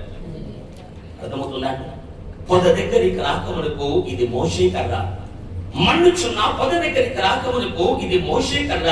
కానీ మండుచున్న పొద దగ్గర ప్రత్యక్షతను పొందుకున్న తర్వాత ఇది దేవుని కర్ర. దేవునికి స్తోత్రం. ఇది ఏ కర్ర? దేవుని కర్ర. అంటే మోషే కర్రను దేవుని కర్రగా మార్చిందేంటి? పొద నడిమికి దిగి వచ్చిన దేవుడే. హల్లెలూయా. మండుతున్న దేవుడే, ప్రకాశిస్తున్న దేవుడే, అగ్ని చేత కాలిపోతున్న ఆ పొద దగ్గరికి ఎప్పుడైతే దోనివిడారా ఈ కర్ర వచ్చిందో ఆ కర్ర పాముగా మారింది. దోనివిడారా దాని లోపల ఉన్న విషమంతా తొలగిపోయింది. నేనంటాను పిల్లారా, ఇది మోషే దోనివిడారా దేవుని దగ్గరికి రాకమునుపు ఈ కర్ర పాము వలి ఉంది. మోషే కర్రను వేయగానే ఏదండి అప్పుడు ఫీలింగ్ ఎలా ఉంటుంది? మోషే భావచారం ఎలా ఉండి ఉంటుందండి? ఒకసారి మీరు ఆలోచించండి, చెప్పండి. అసలు ఇన్ని రోజులు పట్టుకోలేదు పామునా కర్రనా అనుకుని ఉంటాడు మోషే, అవును కదా? కాటు వేసే సర్పాన్ని నా చంకలో పెట్టుకుని తిరగాను అనుకుంటాడు మోషే. అంటే ఇక్కడ గమనించండి పిల్లారా, ఇది మోషే కర్రగా ఉన్నంత వరకు ఇది కాటు వేసే సర్పం, ఇది ఇతరుల ప్రాణాన్ని తీసేటువంటి దొరికినారా ఇదిగో పాము లాంటిది. కానీ ఈ కర్ర దేవుని కర్రగా మార్చబడ్డ తర్వాత ఇది కాపు వేసే సర్పం కాదు, ఐగుప్తు సర్పాలను మింగివేసేటువంటి కర్ర. ఇది దేవునికి స్తోత్రం. ఐగుప్తు మంత్రదండాలను దొరికినారు మింగేసింది కదా ఈ కర్ర. నిజమా కాదండి? ఫరో దగ్గరికి మోషే వెళ్ళి పిల్లారా ఇదిగో అహరోను మోషే కర్రని తీసుకొని ఇదిగో ఫరో దగ్గర దాన్ని వేయగానే మళ్ళీ పాముగా మారిందట. అప్పుడు ఫరో తన దగ్గర ఉన్న మాంత్రికులు పిలిచి ఏమన్నాడండి, మీరు కూడా మీ కర్రలు వేయండి అన్నాడు. మ్యాజిక్ చేశారు, మంత్ర విద్యతో పిల్లారా కొన్ని కార్యక్రమాలు జరిగించాలి పిల్లారా. ఆ మాంత్రికులు కర్రలు వేయగానే వారి కర్రలు కూడా పాములుగా మార్చబడ్డాయి. 2 కర్రలు 3 కర్రలు 4 కర్రలు తెలియదు పిల్లారా. మెట్టుకు చాలా పాములు అక్కడ తయారయ్యాయి. అప్పుడు మోషే కర్ర ఏం చేసింది? దేవుని కర్ర ఏం చేసింది? ఐగుప్తీయుల మంత్రదండాలను మింగివేసింది. దేవునికి స్తోత్రం. అర్థమవుతుందా? ఇది మోషే కర్రగా ఉన్నప్పుడు ఇది హాని చేసే సర్పం, ఇది దేవుని కర్రగా మార్చబడ్డ తర్వాత పాములను కూడా అవలీలుగా మింగగలిగిన ఒక అధికార దండము దేవునికి స్తోత్రం. హల్లెలూయా. ఐగుప్తీయుల మంత్రదండాల సబ్జెక్టులోనికి వెళ్తే అది వేరే అంశం. నేను అందుకట్టు వెళ్ళట్లేదు పిల్లారా. ఈ రోజు మీతో మాట్లాడే సందర్భం ఒకటే, మోషే చేతిలో ఉన్న కర్ర ఇది దేవుని కర్రగా మార్చబడింది. దేవునికి స్తోత్రం. ఇప్పుడు ఇది దేవుని కర్ర అయిన తర్వాత ఇప్పుడు మోషే ఈ కర్రను మందను మేపడానికి వాడకూడదు. వాడొచ్చండి. మేకును దించడానికి వాడకూడదు. మోషే తన అక్కరల కొరకు మునుపు వాడినట్టుగా ఈ కర్రను వాడకూడదు. ఇది దేవుని కర్ర అయింది కనుక మన్నుచున్న పొద దగ్గర ఈ కర్ర చరిత్ర మారిపోయింది కనుక పిల్లారా, దీని యొక్క నామధేయం మార్చబడింది కనుక ఒకప్పుడు మోషే కొరికే వాడబడ్డ ఈ కర్ర ఇప్పుడు ఇది దేవుని కర్రగా మారింది కనుక దేవుని కొరకు వాడబడాలి. నిజమా కదా? దేవుని కర్ర అయిన తర్వాత మళ్ళీ మందరు మేపాడా మోషే? చెప్పండి. పాముల్ని చంపాడా మోషే? తోడేలను తరుముతున్నాడా మోషే? అంటే కాదు పిల్లారా, ఇది దేవుని కర్రగా మార్చబడ్డ తర్వాత ఎప్పుడు దించమంటే అప్పుడు దించాలి కర్ర, ఎప్పుడు పైకెత్తమంటే అప్పుడు పైకెత్తాలి ఈ కర్రను. దేవునికి స్తోత్రం. ఈ రోజు మీకు ఒక మాట చెబుతున్నాను పిల్లారా. కర్ర అంటే అర్థం ఏంటన్నాను? కర్ర అంటే ఇక్కడ కూర్చున్న మన ఒక్కొక్కరి జీవితం. దేవునికి స్తోత్రం. నీ లోపల ఫలము రావాలి అంటే నీవు నీ కొరకు బ్రతికే వ్యక్తిగా ఉంటే ఫలించవు. నీవు దేవుని కొరకు బ్రతికే వ్యక్తిగా మార్చబడాలి. హల్లెలూయా. నీ పేరు ఏం కావాలి చెప్పండి. సుబ్బమ్మ మరియమ్మ కావలసిన అవసరం లేదు. హల్లెలూయా. రాము గారు దేవుని బిడ్డలారా, ఇంకేదో పేతురు గారిగా మారవలసిన అవసరం లేదు. కానీ నా కొరకు బ్రతుకుతున్న నా జీవితం ప్రభా నా కొరకు కాదయ్యా, నీ కొరకు అంకితం చేస్తాను అని మార్చబడాలి. దేవునికి స్తోత్రం. హల్లెలూయా. ఈ మార్పు ఎక్కడ కలుగుతుంది? మోషే కర్ర దేవుని కర్రగా ఎక్కడ మారిందన్నాను? మండుచున్న పొద దగ్గర. దేవునికి స్తోత్రం. ఒక పొద మండుతూ ఉందట కానీ కాలిపోవట్లేదు. ఆ పొద ఎవరికి సూచనో తెలుసా పిల్లారా? ఇదిగో కలువరి సిలువలో దేవుని మహా ఉగ్రత అగ్నిలో కాలిపోతున్న లేత కొమ్మైనటువంటి యేసయ్యకు సూచన. దేవునికి స్తోత్రం. ఎండిన భూములు మొలిచిన ఒక లేత మొక్క యేసయ్య అని లేఖనము సాక్ష్యమిస్తుంది పిల్లారా. కలువరి సిలువలో ఆ పక్షి ప్రాణి మీద ఇదిగో దేవుని ఉగ్రత అగ్నిలో మనందరి పాపాల కొరకు రావలసిన ప్రతి దండన ఇదిగో అగ్నివలి యేసయ్య మీద కుమ్మరించబడుతున్నప్పుడు ఆ లేత కొమ్మ మీద దేవుని ఉగ్రత అగ్నితో బిడ్డారా ఒకేసారి కుమ్మరించబడుతున్నప్పుడు బిడ్డారా ఇదిగో ఆ లేత కొమ్మ అనబడుతున్న యేసయ్య ఆయన కాలిపోతున్నాడు కానీ నశించిపోవట్లేదు. దేవునికి స్తోత్రం. హల్లెలూయా. కలువరి సిలువలో యేసు క్రీస్తు బిడ్డారా ఇదిగో మనందరి అతిక్రమాల కొరకే ఆయన బలి అయిపోతున్నాడే కానీ ఆయన పాతాళానికి వెళ్ళట్లేదు బిడ్డారా. ఆ పొద మండుతుంది కానీ కాలట్లేదు. ఆ పొద ఎవరికి సూచన అంటే బిడ్డారా కలువరి సిలువలో మనందరి పాప ఉగ్రతను భరించిన యేసయ్యకు సూచన. దేవునికి స్తోత్రం. ఈ రోజు ఓ పాపి నీ బ్రతుకు మారాలి అంటే నీవు పాస్టర్ దగ్గరకు వస్తే మారవు, మందిరాన్ని మార్చుకుంటే మారవు పిల్లారా. నీవు సిలువ వేయబడ్డ యేసు దగ్గరికి రా. హల్లెలూయా. నీ పాపాల కొరకు బలి అయిపోయిన క్రీస్తు నాథుని దగ్గరికి రా. నీ అతిక్రమాల కొరకు పిల్లారా దేవుని ఉగ్రత అగ్నిలో కాల్చబడుతున్న నజరేయుని దగ్గరికి నీ వస్తే పిల్లారా ఆ కలువరి సిలువలో పోయబడ్డ ఆ ప్రేమ నీ బ్రతుకును మార్చగలుగుతుంది. దేవునికి స్తోత్రం. నిన్ను మార్చే శక్తి మనుషుల మీద మాకులేదు పిల్లారా. సిలువలో మరణం పొందిన యేసుకు మాత్రమే ఉంది. హల్లెలూయా. ఈ రోజు నీ జీవితం మారాలంటే ఎక్కడికి రావాలి? సిలువలో మరణించిన ప్రభు దగ్గరికి రావాలి. కపర్నౌములో ఉన్న యేసు దగ్గరికి వెళితే నాకు స్వస్థత కావాలి అనిపిస్తుంది. కొండ మీద ఉన్న యేసు దగ్గరికి వెళితే నాకు ఆకలిస్తుంది, రొట్టె కావాలి అనిపిస్తుంది. మరో ప్రాంతానికి వెళితే మరో అక్కడ నీకు కనబడుతుంది. కానీ సిలువ వేయబడ్డ యేసు దగ్గరికి నీ వస్తే ప్రభువా నా పాపముల కొరకు ఇదంతా నీవు చేశావు కనుక నాకు ఈ పాప జీవితం వద్దు ప్రభువా అనే మార్పు కలుగుతుంది. దేవునికి స్తోత్రం. అందుకే మధ్యాహ్నం వెళ్ళిపోయారా మండుచున్న పొద దగ్గరికి రండి. సిలువ వేయబడ్డ యేసు దగ్గరికి రండి. దేవుని ఉగ్రత అగ్నిలో పడారా కాలిపోతున్న నజరేయుని దగ్గరికి రండి. మనందరి దోషాలను భరించిన ఆ దేవుని కుమారుని దగ్గరికి రండి పడారా. యేసు మీద పోయబడ్డ ఉగ్రత సర్వలోక మానవాళి పాపముల కొరకు రావలసిన శిక్ష అంతా ఆయన మీద పోయబడిందా లేదా? ప్రజలు ఏమనుకున్నారంటే ఈ యేసు ఇతరుతో బూడిదైపోతాడు అనుకున్నారు. ఈ యేసు ఇంతటితో సమాధిలో వెళ్ళిపోతాడు అనుకున్నారు. ఈ నజరేయుడు ఇంతటితో ఇదో అతని చాప్టర్ క్లోజ్ అయిపోతుంది అనుకున్నాడు పిల్లారా. అది కాలిపోతుందో కొమ్మ అనుకున్నారు. కానీ 3 రోజుల్లో పిల్లారా ఆ కొమ్మ మళ్ళీ బండని తోటి పిల్లారా బద్దలు చేసుకొని సమాధిలో నుండి బయటకు వచ్చింది. దేవునికి స్తోత్రం. అది వాడిపోని కొమ్మ, అది కాలిపోని కొమ్మ, అది బూడిద కాని కొమ్మ, అది కొల్లిపోని దోని పిల్లారా ఇదిగో నిజమైన కొమ్మ. ఆ మండుచున్న పొద నీ కొరకు నా కొరకు సిలువలో ప్రాణ త్యాగము చేసిన యేసుకి సూచన.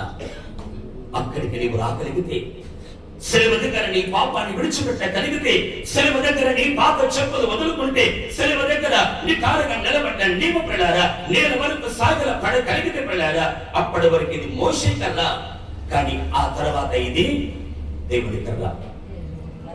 చెప్పండి, నేను ఫలము రావాలంటే మొట్టమొదటి ఏం జరగాలి? నా జీవితము దేవుని జీవితంగా మారాలి. మోషే కర్ర దేవుని కర్ర అయినట్టుగా మన లైఫ్ నా దేవుని కొరికే అన్నట్టుగా మారాలి. అర్థమవుతుందా? ఇది పొద దగ్గరికి వచ్చిన తర్వాత ఇప్పుడు ఈ కర్ర దేవుని కొరకు వాడబడుతుంది. అర్థమవుతుందా అని చెప్పే మాత్రం మండుచున్న పొద దగ్గర ప్రత్యక్షత పొందిన వారు ఎందరు ఉన్నారో ఒక్కసారి చేతెత్తి దేవునికి స్తోత్రం చెప్తారా? హల్లెలూయా. సిలువ దగ్గర ప్రత్యక్షత పొందిన వారు, సిలువ సువార్త ద్వారా వెలిగించబడ్డవారు, హల్లెలూయా, ఈ రోజు మీ మధ్యలో ఉంటే మీరు ధన్యులు. అయితే ఒక్క మాట, నీవు సిలువ దగ్గరికి వచ్చి రక్షణ పొందుకున్న తర్వాత నీ జీవితం ఎలా ఉంది? మారు మనస్సు పొందుకున్న తర్వాత, బాప్తిస్మం పొందుకున్న తర్వాత నీ జీవితం ఎలా ఉంది? మోషే కర్రగా ఉందా? దేవుని కర్రగా ఉందా? అంటే నీ కొరకు నీవే బ్రతుకుతున్న వ్యక్తిగా ఉన్నావా? నీవు దేవుని కొరకు బ్రతికే వ్యక్తిగా ఉన్నావా? నేను నా ఇష్టము అన్నట్టుగా ఉన్నావా? నేను దేవుని ఇష్టమే అన్నట్టుగా నీ జీవితం మారిందా? సిలువ దగ్గరికి వచ్చిన తర్వాత ఓ విశ్వాసి, ఇక మీదట నీవు మునుపటి సంగతుల కొరకు బ్రతకూడదు. దేవునికి స్తోత్రం. నీవు దేని కొరకు వాడాలి? ఫరో మంత్రదండాలు మింగడానికి వాడబడాలి. నీవు హల్లెలూయా. ఫరో మంత్రదండాలను దొంగిలారా నిర్మూలన చేయడానికి నువ్వు వాడబడాలి. అపవాది తంత్రాలు పడారా నిర్మూలపరచడానికి నీవు వాడబడాలి. నేను నది నీటిని రక్తంగా మార్చబడడానికి కర్రను వాడాలి. అర్థమవుతుందండి? ఇప్పుడు ఈ కర్ర దేని కొరకు వాడబడుతుంది? పశువుల కొరకు, మాము కొరకు, మోషే కొరకు, తన భార్య కొరకు కాదు పిల్లారా. ఐగుప్తు యొక్క దేవతలకు తీర్పు తీర్చడానికి ఈ కర్ర వాడబడుతుంది. దేవునికి స్తోత్రం. కర్రను పడే అనగానే ఫరో ఎదుట కర్ర పడవేయబడింది. ఐగుప్తీయుల మంత్రదండాలను మింగేసింది కర్ర. ఆ తర్వాత నైలు నది నీటిని కొట్టగా నైలు నది నీటంతటి రక్తంగా మార్చింది ఈ కర్ర. ఐగుప్తులో ఉన్న ధూళిని తాకగా ధూళి అంతా పేలగా మార్చింది. తొలిపెట్టారు ఇదే కర్ర. ఆకాశం వైపు కర్రను చాపగా రాత్రి పగళ్ళు 3 రోజులు ఏకదాటిగా గాఢాంధకారాన్ని కలిగించింది ఈ కర్ర. అరణ్యంలోనికి చేరుకున్న తర్వాత అడ్డిగా ఉన్న ఎర్ర సముద్రాన్ని పడారా పాయలు చేసింది ఈ కర్ర. దాహముతో ఎదుగో ఎంతో వేదన పడుతున్న ప్రజల దాహార్తిని తీర్చడానికి పడారా బండను కొట్టగా బండలో నుండి నీళ్లు రావడానికి కారణం ఈ కర్రే. ఇప్పుడు ఈ కర్ర దేని కొరకు వాడబడుతుంది? చెప్పండి. ప్రజల దాహము తీర్చడానికి వాడబడుతుంది ఈ కర్ర. ఒకటి, ఈ కర్రను వాడుకున్న పర్పస్ ఏంటంటే దేవుని ప్రజలకి ఈ కర్ర మేలు చేస్తుంది, శత్రు ప్రజలకు ఈ కర్ర కీడు చేస్తుంది. నేనంట నీవు రక్షణ పొందుకున్న తర్వాత నీ ద్వారా సాతానుకు కలిగిన కీడెంత చెప్పగలవా? అదవుతుందా? నీవు రక్షణ పొందుకున్న తర్వాత ఐగుప్తీయులు సాతాను శక్తులకు సూచనకి వెళ్ళారా నీ ద్వారా అపవాదికి కలిగిన నష్టం ఎంత? చెప్పండి. సాతానుకు జరిగిన కీడెంత? లేదు. మన ద్వారా విశ్వాసులకి కీడు జరుగుతుంది, మన ద్వారా సంఘానికి కీడు జరుగుతుంది, మన ద్వారా రక్షణలోనికి వస్తున్నవాడు ఈ దేవుడు నాకు వద్దు అని వెనక్కిపోతున్నాడు. నేనంటాడు పిల్లారా, ఇది దేవుని కర్రగా మార్చబడ్డ తర్వాత ఇది శత్రువును దొంగిలారా కాళ్ళతో చెదగొట్టడానికి వాడాలి, దేవుని ప్రజల్ని నడిపించడానికి కర్ర వాడాలి. ఈ రోజు నీకు దేవుని కర్రవైతే, నీకు ఎన్నుకోబడ్డ వ్యక్తివైతే, యెహోవా దేవుని చేత ఏర్పరచబడ్డ విశ్వాసమైతే పిల్లారా నీ ద్వారా సంఘానికి మేలు కలుగుతుందా, కీడు కలుగుతుందా? పరిశీలించే. నీ ద్వారా నశించే ఆత్మలు రక్షణలోనికి రాగలుగుతున్నారా? నీ ద్వారా అంధకారములు ఉన్నవారు వెలిగించబడుతున్నారా? నీ ద్వారా అపవాది సామ్రాజ్యము కూలిపోతుందా? నేను చెబుతూ పోవాలా? ఏమైనా మీ లోపల ఏమైనా ప్రతిస్పందన కనిపిస్తుందా? చెప్పండి, మన ద్వారా నా భాష నేను చెప్పే ఆత్మీయ భావం మీకు అర్థమవుతుందండి? మీ ముఖాల్లో కవలిక నాకు అర్థం కావట్లేదు. అది మీకున్న కృపావరం, దేవునికి స్తోత్రం. కొందరు నమ్మితే అవును ఈ వ్యక్తి మంచి మూడ్లో ఉన్నాడు అని అర్థమవుతుంది. కొందరు బాధతో ఉంటే ఇప్పుడు సరైన మూడ్లో లేడు అని అర్థమవుతుంది. మిమ్మల్ని చూస్తే మీరు ఏ మూడ్లో ఉన్నారో నాకు తెలియట్లేదు. దేవునికి స్తోత్రం. హల్లెలూయా. గమనించండి దేవుని పిల్లారా, నీకు దేవుని కర్రగా మారితే ఇప్పుడు ఈ కర్ర దేని కొరకు వాడబడాలి? 2 పనులు చెప్పాను. ఒకటి శత్రువుకు ఓటమిని కలిగించడానికి వాడాలి. 2వది దేవుని ప్రజల్ని నడిపించడానికి వాడాలి. అర్థమవుతుందా? మీరు పొద దగ్గరికి రాని కర్రనా, పొద దగ్గరికి వచ్చిన కర్రనా? రాని కర్రకు బోధ చేస్తున్నట్టుగా ఉంది నా బోధ. దేవునికి స్తోత్రం. శిలువ ప్రత్యక్షత లేని వ్యక్తికి శిలువ తర్వాత ఏం చేయాలో చెప్తున్నట్టుగా ఉంది. 1వ తరగతి చదవని వాడికి 10వ తరగతి క్లాస్ చెప్తున్నట్టుగా ఉంది. దేవునికి స్తోత్రం. హల్లెలూయా. మీరు శిలువ దగ్గరికి వచ్చిన విశ్వాసలా, రాని విశ్వాసలా? వస్తే ఏం జరగాలి? నా జీవితం నాది కాదు, నా దేవునిది అన్న మార్పు జరగాలి. అంటే అర్థం ఏంటి? అప్పటి వరకు ఇది మోషే కర్ర, ఇప్పుడు దేవుని కర్ర. నేను ఈ మాట ఎందుకు చెప్తానంటే, ఈ కర్రలు ఫలము రావాలి అంటే మొదట జరగాల్సిన మార్పు. అర్థమవుతుందా? ఈ కర్రలో పచ్చదనం రావాలన్నా, ఈ కర్రలో సువాసన ఇచ్చే మొగ్గలు రావాలి అన్నా, ఈ కర్ర లోపల అందమైన చిగురు పుట్టాలి అన్నా, ఈ కర్ర లోపల ఇతరుల ఆకలి తీర్చగలిగిన బాదాము పండు ఈ కర్రలో కనబడాలి అంటే డైరెక్ట్ గా రాదండి. ఈరోజు ఈ కూడిక వెంటనే మీ లోపల బాదాము పండ్లు కాస్తాయని దేవుని బిడ్డలారా, అంత విశ్వాసం అయితే నాకు లేదు. దేవునికి స్తోత్రం. ఇది ఫలించాలంటే ముందు దీని చరిత్ర మారుతూ ఉండాలి. దేవునికి స్తోత్రం. మారాలి. మండుచున్న పొద దేనికి సూచన అన్నాను? సిలువలో మరణించిన యేసయ్య బలియాగానికి సూచన. సిలువ దగ్గరికి నీ వస్తే యేసు ఏం మారుస్తాడు? నీ పేరు, నీ ఊరు కాదు, నీ బ్రతుకును మారుస్తాడు ఆయన. నీ స్వభావాన్ని మారుస్తాడైనా, నీ జీవన విధిని మారుస్తాడైనా. అసలు నీ వెన్నుకొరకు పుట్టామని వెళ్ళారా, నీ పుట్టుక వెనకాల ఉన్న రహస్యాన్ని మారుస్తూ వెళ్ళారా, తేటగా బయలుపరిచి నీ జీవితాన్ని మారుస్తాడాయన. అందుకే ఈరోజు సిలువ దగ్గరికి వచ్చిన తర్వాత వెళ్ళారా, నీకు దేవుని కర్రగా మారితే ఈ కర్ర దేవుని కొరకు వాడబడాలి. ఈ కర్ర దేవుని ప్రజల మేలు కొరకు వాడబడాలి. ఈ కర్ర దేవుని ప్రజల్ని కానాన వైపు నడిపించడానికి వాడబడాలి. అదే సమయంలో ఈ కర్ర ఐగుప్తు దేవతలను చిత్తగా తొక్కడానికి వాడబడాలి. దేవునికి స్తోత్రం. మీరు దేని కొరకు వాడబడుతున్నారు? లేదని మా కర్రలు ఇప్పుడు అటుక మీద వేసాం మాస్టర్ గారు అంటారు. మేము దేవుని కొరకు వాడట్లేదు, మేము సంఘం కొరకు వాడట్లేదు, మా కర్రలు ఇప్పుడు అటుక మీద పడేసామంటారండి. కొన్ని వస్తువులు ఏది కనబడ్డా కొనుక్కుంటాం మనం. ముఖ్యంగా స్త్రీలైతే దాని మీద పోతున్నా కొరత దొరకడారా కనబడ్డా చాలా కొంటూ ఉంటారు. ఇంట్లో వాడులు పిల్లారు అటుకలు పూర్తిగా నింపేస్తారు. దాంతో చేసే పని ఏంటంటే సంవత్సరానికి ఒకసారి తీయాలి, క్లీన్ చేయాలి, మళ్ళీ పెట్టాలంటే. అలా ఉందా మన లైఫ్? మీ సంగతి కాదు, మా దగ్గర ఉన్న వారి సంగతి మాట్లాడుతున్నాను. దేవుని పిల్లారా, ఈ రోజు మన జీవితం పిల్లారా దేవుని కొరకు వాడబడుతుందా, సంఘ క్షేమం కొరకు వాడబడుతుందా అండి? చెప్పండి. ఇంకా నేను దేవుని పిల్లారా సంఘములో కూడా నేను చెప్పాలంటే చాలా సంగతులు ఉన్నాయి, కానీ నేను మిమ్మల్ని అడుగుతున్న ప్రశ్న ఒకటి. దేవుని పిల్లారా, సిలువ దగ్గర నీవు ప్రత్యక్షత పొందుకుంటే, రక్షణ పొందుకుంటే, మారు మనసు పొందుకుంటే, నేను సత్యములు ఉన్న విశ్వాసని అనే అభిప్రాయం నీ పట్ల నీకుంటే, నీతోనే మాట్లాడుతున్న మాట పిల్లారా, నీకు దేవుని కొరకు వాడబడుతున్నావా? సంఘము కొరకు వాడబడుతున్నావా? నశించే ఆత్మల రక్షణ కొరకు వాడబడుతున్నావా? నరకానికి వెళుతున్న వారిని పరమ కానానికి నడిపించే ఒక సాధనంగా నీకు వాడబడుతున్నావా? ఐగుప్తు దేవతలకు తీర్పు తీర్చడానికి వాడబడుతున్నావా? సాతాను శక్తులను అణగదొక్కడానికి వాడబడుతున్నావా? పిల్లరా, ఇది ఏది జరగకుండా మళ్ళీ నీ మందను వెప్పుకొనడానికి వాడుతున్నావా ఈ కర్రను? హల్లెలూయా. అర్థమవుతుందా అండి?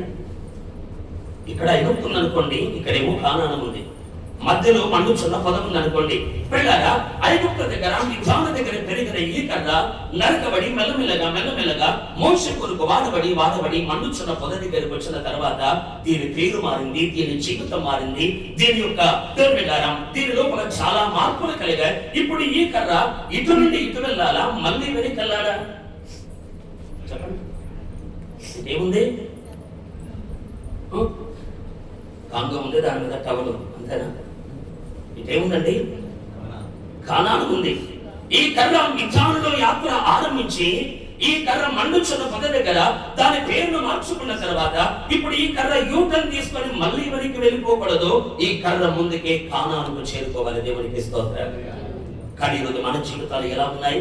సిలువ దగ్గరికి వచ్చి బాప్తిస్మాన్ని తీసుకున్న తర్వాత నేను చెప్పడానికి ఇబ్బంది పడుతున్నాను దేవుని బిడ్డలారా. అనేక మంది విశ్వాసులు ముందుకు వెళ్ళట్లేదు, మళ్ళీ యూటర్న్ చేసుకొని వెనక్కి వెళ్ళిపోతున్నారు. తమ కొరికే బ్రతుకుతున్నారు, తమ స్వార్థము కొరికే జీవిస్తున్నారు, తమ ధన సంపాదన కొరికే తమ జీవితాన్ని త్యాగం చేస్తున్నట్టుగా బ్రతుకుతున్నారు. పిల్లలారా, అయ్యో దేవుని పిల్లలారా, నిన్ను దేవుడు ఎన్నుకున్నది నీవు మళ్ళీ నీ మందను కాసుకొనడానికి కాదండి. ఎన్నుకున్నాడు కరోనా అంటే నీ రంగు మారాలి, నీ రుచి మారాలి, నీ లోపల పచ్చదనం రావాలి, నీలో మరణము తొలగిపోయి జీవం రావాలి, నీ లోపల విస్తారమైన బాదాము పండ్లు ఫలించాలి. అందుకు దేవుడు ఎన్నుకున్నాడు. ఫలించగలుగుతున్నామా? దేవుని కొరకు మనం ఫలిస్తున్నామా? ఈ కర్ర మిద్యాను అరణ్యము నుండి యాత్ర ఆరంభించి పొద దగ్గర తన పేరును మార్చుకొని అప్పటి వరకు మోషే కొరకు తన మామ కొరకు వాడబడ్డ ఈ కర్ర ఇప్పుడు ఐగుప్తు దేవతలకు తీర్పు తీర్చడానికి వాడబడి నైలు నదిని కొట్టింది అంటే అర్థం ఏంటండి? ఈ కర్రతో మోషే నదిని కొట్టాడా లేదా? అహరోను కొట్టాడా లేదా? అప్పుడు నీళ్ళు ఏమయ్యాయి? రక్తంగా మారిపోయాయి. అంటే అర్థం ఏంటి? నైలు నది ఐగుప్తీయులకు ఒక దేవత. అర్థమవుతుందా? అంటే నదిని కొట్టాడు అంటే ఐగుప్తుని ఏలుతున్న దేవతను చితక కొడుతుంది ఈ కర్ర. దేవునికి స్తోత్రం. పామును మింగేసింది కర్ర అంటే ఐగుప్తీయులకు పాము అనేది పిల్లారా గొప్ప దేవుడు, వారి దేవుణ్ణి మింగివేసిన కర్ర ఈ కర్ర. సూర్యుని దేవుడు అని ఆరాధిస్తారు పిల్లారా. సూర్యుని వైపు కర్రను చాపగాని పిల్లారా సూర్యునికి చీకటి కమ్ముకున్నది. దేవుని బిడ్డలారా, పట్ట పగలు కూడా గాఢాంధకారం ఆవరించింది. అంటే ఈ కర్ర దేని కొరకు వాడుతూ ఉన్నాడు? మోషే ఐగుప్తు దేవతలను ఓడించడానికి వాడుతున్నాడు. ఈరోజు నీకు మార్పు చెందిన విశ్వాసమైతే నీ జీవితం దేవుని కొరకు వాడబడాలా లేదా? నేను మీ మీద తప్పు మోపట్లేదు, నేను మీ మీద నేరం మోపట్లేదు, అబంధాలు అంతకన్నా వేయట్లేదు పిల్లారా. పరిస్థితి మీ ముందు పెడుతున్నాను, పరీక్షించుకుంటే మీరు తండ్రి. ప్రభా, నేను నా కొరకు వాడబడుతున్నానా, నీ కొరకు వాడబడుతున్నానా? నా జీవితం నీకిచ్చానా, లేకపోతే నా జీవితం నా ఇష్టమో అని నా కొరికే బ్రతుకుతున్నానా అని పిల్లారా నీ జీవితాన్ని అప్పగించుకోగలిగితే ఇంత చేసినా కూడా ఇంకా ఫలము రాలేదండి. ఈ కర్ర మారింది, పేరు మారింది, దేవుని కొరకు వాడబడుతుంది, ఐగుప్తు దేవతలకు తీర్పు తీరుస్తుంది, దేవుని ప్రజల్ని నడిపిస్తుంది, ప్రజల దాహాన్ని తీర్చడానికి బండలో నుండి నీటిని రప్పిస్తుంది. ఈ కర్ర పిల్లారా, ఈ కర్ర అరణ్యములో ఎన్నెన్నో కార్యాలు చేస్తుంది. అయినా కూడా ఏం లేదు నాతో రావట్లేదు. మీరు ఇంత చేసిన కర్రలో ఫలము కనిపించట్లేదు. వచ్చిందండి. అప్పుడు మోషే ఏమన్నాడు? ప్రధానులారా, మీ కర్రలన్నిటినీ సాక్షి గుడారములోకి తీసుకున్నాడు. అవును కదా, అక్కడ మందస్సు ఉంది కదా, ఈ కర్రలు ఎక్కడికి తీసుకున్నారట? ఇది ప్రత్యక్ష గుడారం, దీనినే సాక్ష్యపు గుడారము అంటారు. ఇప్పుడు ఈ కర్ర బయటే తిరుగుతుంది. అవును కాదండి? ఇప్పుడు ఈ కర్రను గురించి మోషే ఏమన్నాడంటే, అహరోను నీ కర్రను, మిగతా వారందరూ కూడా తమ తమ కర్రను తీసుకొని ఇదిగో ఆ కర్రల మీద మీరు పేరును వ్రాసి సాక్ష్యపు గుడారములోనికి, అంటే ఎక్కడికి? చెప్పండి. ఆవరణం దాటి, బలిపీఠము దాటి, గంగాలను దాటి, అడ్డగా ఉన్న తెరను దాటి, దీప వృక్షాన్ని దాటి, సముఖ రొట్టెల బల్లను దాటి, ధూప వేదికను దాటి, ఈ రెండవ అడ్డ తెర ఎదుట మందసము ఎదుట దీనిని పెట్టాలి. దేవునికి స్తోత్రం. అర్థమవుతుందండి? ఇప్పటి వరకు కర్ర బయట చాలా చేసింది కర్ర. అక్కడ విజ్ఞానులు పెరిగింది, 40 ఏళ్ళు మోషే తన కొరకు వాడుకున్నాడు ఈ కర్ర. 40 ఏళ్ల తర్వాత మండుచున్న పొద దగ్గర దీని సాక్ష్యం మారింది. దీని సాక్ష్యం మారిన తర్వాత ప్రజల కొరకు మేలుకరంగా వాడబడింది ఈ కర్ర. అయినా దాని లోపల ఫలము రాలేదు కనుక మోషే అంటున్నాడు, మోషేతో దేవుడు పలికిన మాట ప్రకారంగా మోషే ఏమంటున్నాడు అంటే, అహరోను మీ కన్నులు తీసుకుని వచ్చి ఎక్కడ పెట్టాలి? ఆవరణములో కాదు, పరిశుద్ధ స్థలములో, అతి పరిశుద్ధ స్థలానికి దగ్గరగా పెట్టాలి. దేవునికి స్తోత్రం. అర్థమవుతుందా? పెట్టినప్పుడు ఏం జరిగిందట? సాయంకాలం పెట్టాడు ఆ కర్రల్ని. రాత్రి యాజకత్వాన్ని ముగించుకొని వెళ్ళిపోయాడు మోషే. మళ్ళీ తెల్లవారగానే మళ్ళీ మందిరములోనికి వెళ్ళి చూస్తే 11 కర్రల్లో మార్పు లేదు, కానీ ఒక కర్రలో మార్పు. దేవునికి స్తోత్రం. ఇక్కడ ఉందనుకుంటాను, చిగురించిన కర్ర లేదు. ఇక్కడ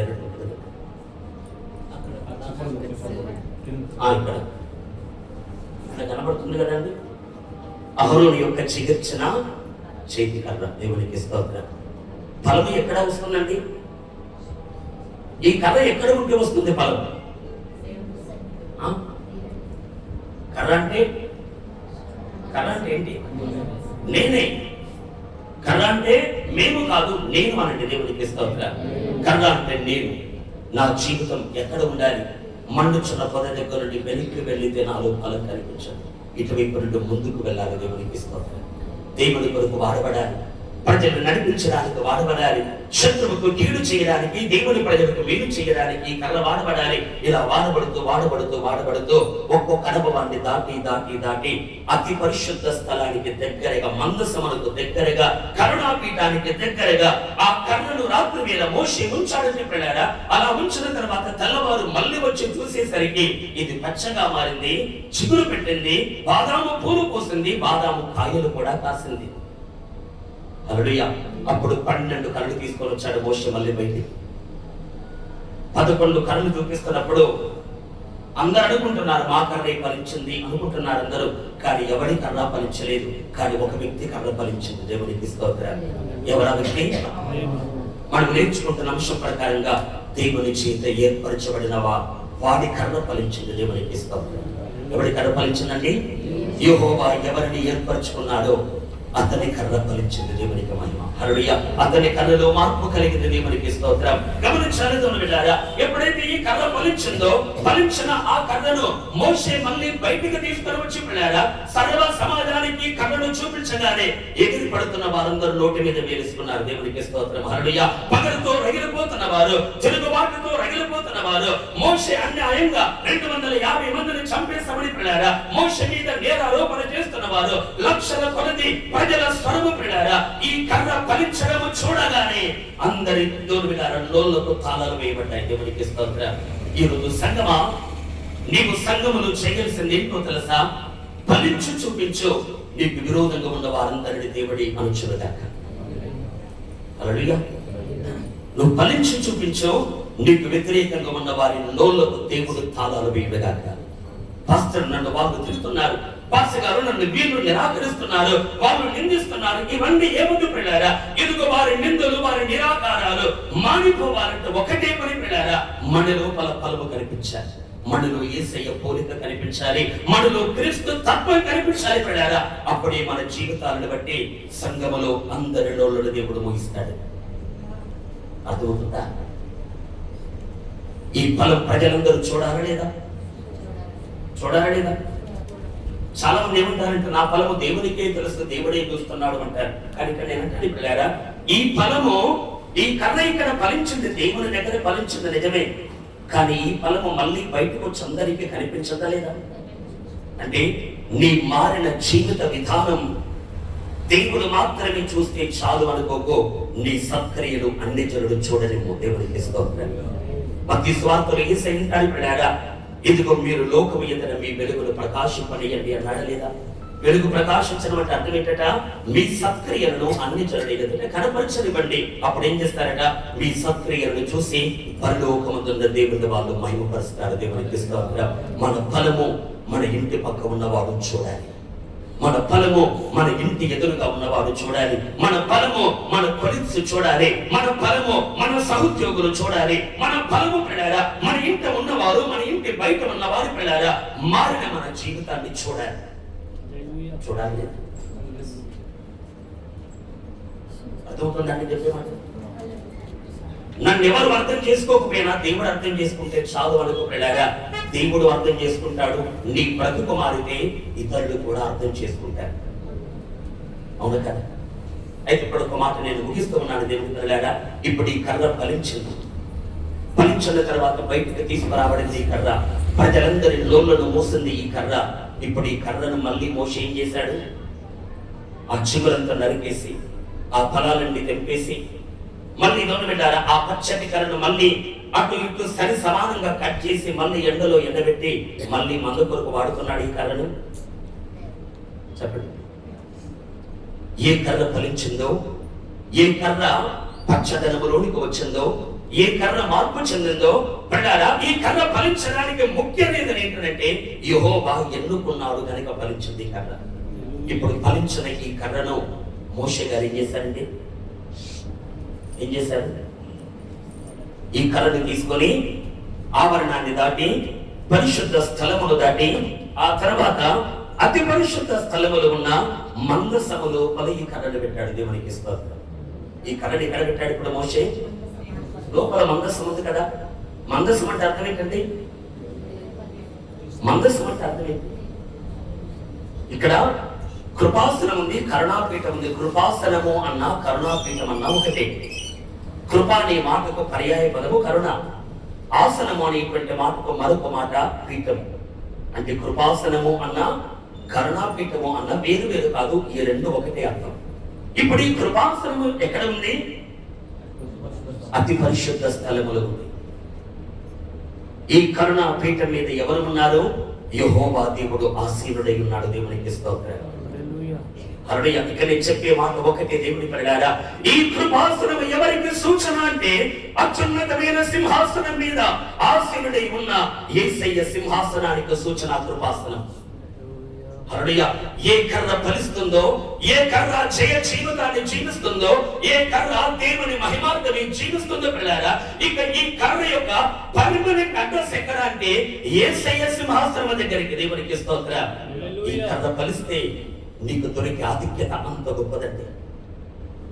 మందసములోనికి వెళ్ళింది అంటే, కరుణాపీఠము దగ్గరికి వెళ్ళింది అంటే అక్కడికి అహరోను వెళ్ళలేడు, అక్కడికి మాటివాడికి మోషే వెళ్ళలేడు, అక్కడికి ఎంత మహామహుడు కూడా వెళ్ళలేడు. కానీ ప్రతి రోజు 24 గంటలు, ప్రతి నెల 30 రోజులు వెళ్ళారా, సంవత్సరానికి 365 రోజులు అంటే ఎల్ల కాలము ఈ కర్ర మందసము లోపల ఉంది. దేవునికి స్తోత్రం. అర్థమవుతుందా? అతి పరిశుద్ధ స్థలం, దీని పొడవు దీని వెడల్పు రెండు ఈక్వల్. దేవునికి స్తోత్రం. అతి పరిశుద్ధ స్థలం ఎలా ఉంటుంది? ఎన్ని పలకలు? ఎన్ని పలకలు చెప్పండి? ఇటు 8 పలకలు, ఇటు 8 పలకలు, ఇటు 8 పలకలు. అంటే చచ్చౌకంగా ఉంటుంది అతి పరిశుద్ధ స్థలం. అంటే పొడవు ఈక్వలే, వెడల్పు కూడా ఈక్వలే. అంటే 4 వైపులా సరి సమానంగా ఉన్న ఆ అతి పరిశుద్ధ స్థలములో ఉన్నది యేసయ్య సింహాసనం. హల్లెలూయా. ఆ అతి పరిశుద్ధ స్థలం ఎవరికి సూచన తెలుసా? చచ్చౌకంగా ఉన్న నూతన యెరూషలేమునకు సూచన. దేవునికి స్తోత్రం. నూతన యెరూషలేమని ఆ పట్టణం, గొర్రెపిల్ల భార్య, ఆ నూతన యెరూషలేములో రాబోతున్న కాలంలో పిల్లారా, నిత్యుడైన దేవుడు ఆ యెరూషలేములో తన సింహాసనాన్ని వేసుకొని నిత్యము కొరకు పాలన చేయబోతున్నాడు పిల్లారా. అతి పరిశుద్ధ స్థలము ఏంటంటే మనము చేరుకొనబోయే నూతన యెరూషలేమునకు సూచన. దేవుని పిల్లారా, ఇప్పుడు ఈ కర్ర ఎక్కడో మిథ్యానులో పెరిగిన ఈ కర్ర ఇప్పుడు ఎక్కడికి వచ్చిందండి? ఎవరు సమీపించరాని తేజస్సులో ఉన్న యేసయ్య దగ్గరకు వచ్చింది ఈ కర్ర. వచ్చిందా లేదా? హల్లెలూయా. అక్కడికి వెళ్ళాలి అనుకుంటున్నారా? చెప్పండి. సమీపించరాని తేజస్సులో ఉన్న యేసు దగ్గరికి నేను వెళ్ళాలి అనే కోరిక మీకుందా? నేను జయించాను, నా తండ్రి సింహాసనం ముందు కూర్చున్నాను, మీరు జయిస్తే నా సింహాసనం ముందు కూర్చొని ఇతను అన్నాడు కదా యేసయ్య. ఆయన సింహాసనం దగ్గరికి ఫలించేవారు చేరుకొందురుగాక. హల్లెలూయా. ఆయన సింహాసనము చెందుకో ఫలించేవారు చేరుదురుగాక. బైబిల్లో మనం చూడగలిగిన పిల్లారా, ఈ మందసములు ఈ కర్ర ముందట అయితే పాత నిబంధన కాలము గతించిన తర్వాత ఇప్పుడు మందసము ఎక్కడ ఉంది అని మనం చూడగలిగితే ప్రకటన గ్రంథంలో రాయబడింది పిల్లారా, అంతటా తలుపు తెరవబడిందట. యెహోవా నిబంధన మందసము కనబడింది పరలోకంలో. దేవునికి స్తోత్రం. ఇప్పుడు మందసము ఎక్కడ ఉంది? ఎక్కడ ఉంది చెప్పండి. అతి పరిశుద్ధ స్థలములో పెట్టబడ్డ ఆ మందసం ఇప్పుడెక్కడ ఉంది? పరమందు ఉంది. దేవునికి స్తోత్రం. అంటే మందసం పరలోకంలో ఉంది అని అంటే మందసములో ఉన్న కర్ర కూడా అక్కడికి చేరుకున్నట్టే. దేవునికి మహిమ. గమనించండి పిల్లారా, భూమి మీద శక్తిమైన ప్రాంతములు పెరిగిన ఈ కర్ర మహామహుడకు లోకానికి చేరుకున్నది. అంటే దేవుడు ఉన్న లోకానికి చేరుకున్నదంటే ఎందుకు చేరింది కర్ర? దాని లాభును బట్టి, దాని పొడవును బట్టి, దాని కళ్ళని బట్టి కాదు, దాని ఫలాన్ని బట్టి చేరుతుంది. దేవునికి స్తోత్రం. అలాగే ఈ మధ్యాహ్నం వేళ నేను ముగిస్తూ ఉన్నాను. దేవుడి పిల్లారా, ఆ సింహాసనానికి మీరు చేరాలి అంటే మనమందరం ఫలించదుగాక. మనం ఫలించాలి అంటే పిల్లారా, ఒక్కొక్క అనుభవాన్ని దాటుతూ ఆ సింహాసనానికి వెళ్ళాలి అనుకుంటున్నాము కదా. ఆ సింహాసనానికి వెళ్ళాలి అని కోరుకుంటున్న మనమందరం పిల్లారా, రాత్రి గడిచేంత వరకు ఆ నిబంధన మందసానికి దగ్గరగా మనం బ్రతకాలి. దేవునికి స్తోత్రం. ఈ ఒక్క మాటతో నేను ముగిస్తాను. ఈ కర్ర ఫలించాలంటే చివరికి ఏం చెయ్యాలి? రాత్రి అంతా కూడా ఎక్కడ ఉండాలట? శాసనాలు కలిగిన ఆ నిబంధన మందసము ఎదురుగా ఉండాలి. అర్థమవుతుందండి? అంటే ఈ కర్ర ఎవరికి దగ్గరగా ఉండాలి? మోషేకు కాదు, అహరోను కాదు. ఈ కర్ర బలిపీఠానికో గంగాలానికో ఇక్కడ ఉన్న ఉపకరణాలకో కాదు. ఈ కర్ర అతి పరిశుద్ధ స్థలానికి దగ్గరగా ఒక తెర ఉంది కదా, ఆ నిబంధన మందసానికి దగ్గరగా ఉండాలి కర్ర. నేను చెప్పే మాట ఒకటి పిల్లారా, నీవు ఫలించాలి అంటే నీవు లోకానికి దగ్గరగా కాదు, నీవు యేసుకు దగ్గరగా బ్రతుకు. దేవునికి స్తోత్రం. నీవు జీవాధిపతికి దగ్గరగా బ్రతుకు. నీవు సర్వోన్నతుడికి సమీపంగా బ్రతుకు. హల్లెలూయా. నీవు జీవాధిపతి అయిన యేసునాథునికి పిల్లారా, నీవు సమీపముగా బ్రతకగలిగితే అలాంటి వాడి లోపల ఫలము కనిపించదు కాక. నా యందు నిలిచి ఉండండి మీరు ఫలిస్తారన్నాడు లేదా ప్రభు? అంటే అర్థం ఏంటండి? యేసుతో ఉంటేనే మనం ఫలించగలం. ఇప్పుడు ఈ కర్ర ఎక్కడ ఉంది? జీవాన్నిచ్చే దేవుని దగ్గర ఉంది కర్ర. బ్రతికించి దేవుని దగ్గర ఉంది ఈ కర్ర. పిల్లారా, ఎండిన జీవితాన్ని మార్చగలిగిన సర్వాధికారి అయిన దేవుని దగ్గర ఉంది ఈ కర్ర. ఎప్పటి వరకు ఉండాలి ఈ కర్ర అంటే రాత్రి గడిచిపోయే వరకు ఉండాలి. దేవునికి స్తోత్రం. హల్లెలూయా. తెల్లవారు కావస్తుంది, సూర్యోదయం కాబోతుంది. పిల్లారా, దేవుని సంగమా, యేసయ్య సెలవులో మరణించిన నాటి నుండి యేసయ్య మళ్ళీ రాబోతున్న ఈ టైం ఏదైతే ఉందో ఇదంతా రాత్రి కాలమే. దేవుని పిల్లారా, యేసయ్య రాకడ వరకు రాత్రి కనుక ఈ రాత్రంతా ప్రతి దినం పిల్లారా మనము యేసుకు దగ్గరగా ఆయనలో నిలిచి ఉంటే మనం ఫలిస్తాము. దేవునికి స్తోత్రం. హల్లెలూయా.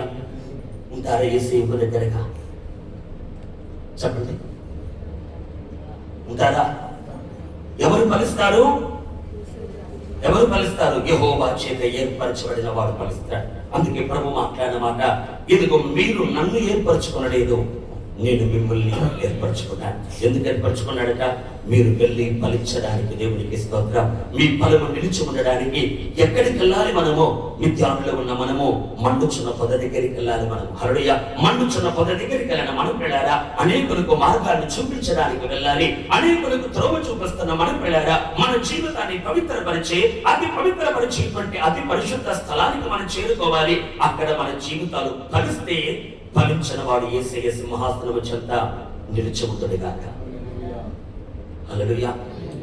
ఆశ్చర్యంగా లేదా? ఎక్కడో ఉన్న కొమ్మ పరలోకములో ఉన్న మందసములో ఉంది అంటే ఎంత గొప్ప ధన్యత చెప్పండి. మిఖాయేలు కలిగిన ఆ ధన్యత, గబ్రియేలు కలిగిన ఆ ధన్యత, రఫాయేలు కలిగిన, రఘుయేలు కలిగిన పిల్లారా, ఎంతో మంది దేవదూతలు ప్రస్తావించబడ్డారు. ఏ దూతకు లేని ఆధిక్యత పిల్లారా, కోటాను కోట్ల స్వరూపులకు లేని ఆధిక్యత, 24 పెద్దలకు లేని ఆ ఆధిక్యత పిల్లారా ఒక ఎండిన కొమ్మ సంపాదించుకుంది. దేవునికి స్తోత్రం. ఓ కొమ్మ, ఓ కర్ర, నీవు అక్కడికి చేరుకొనడానికి ఏంటయ్యా కారణం అంటే ఒకటే కారణం పిల్లారా, నేను ఫలించాను గనుక నాకు ఆధిక్యత దొరికింది. ఈ ఫలము కూడా నన్ను బట్టి రాలేదు, మందస మీద యేసయ్యను బట్టి వచ్చింది బలం. హల్లెలూయా. నాలో ఉన్న ప్రేమ, నాలో ఉన్న మంచితనము, ఒకవేళ మీ లోపల నా లోపల ఏమైనా సుగుణాలు ఉంటే ప్రియులారా, అవి మనల్ని బట్టి రాలేదు, యేసును బట్టే వచ్చాయి. దేవునికి స్తోత్రం. శత్రువుని నీవు క్షమించగలుగుతున్నావా? యేసయ్య నీకు కృపణిస్తున్నాడు కనుక నేను క్షమించగలుగుతున్నావు. నీ విరోధిని నీవు ప్రేమించగలుగుతున్నావా?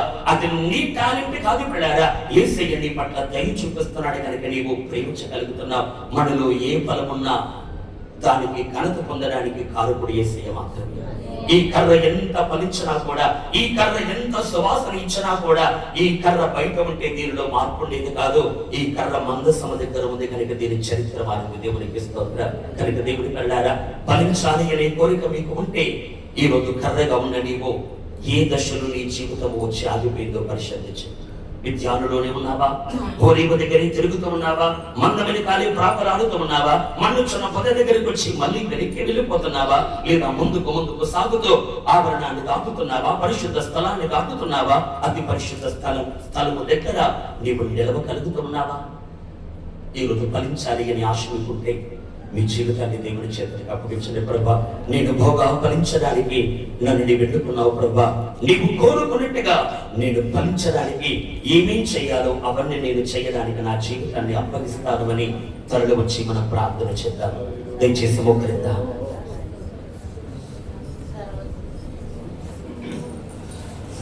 హల్లెలూయా, హల్లెలూయా.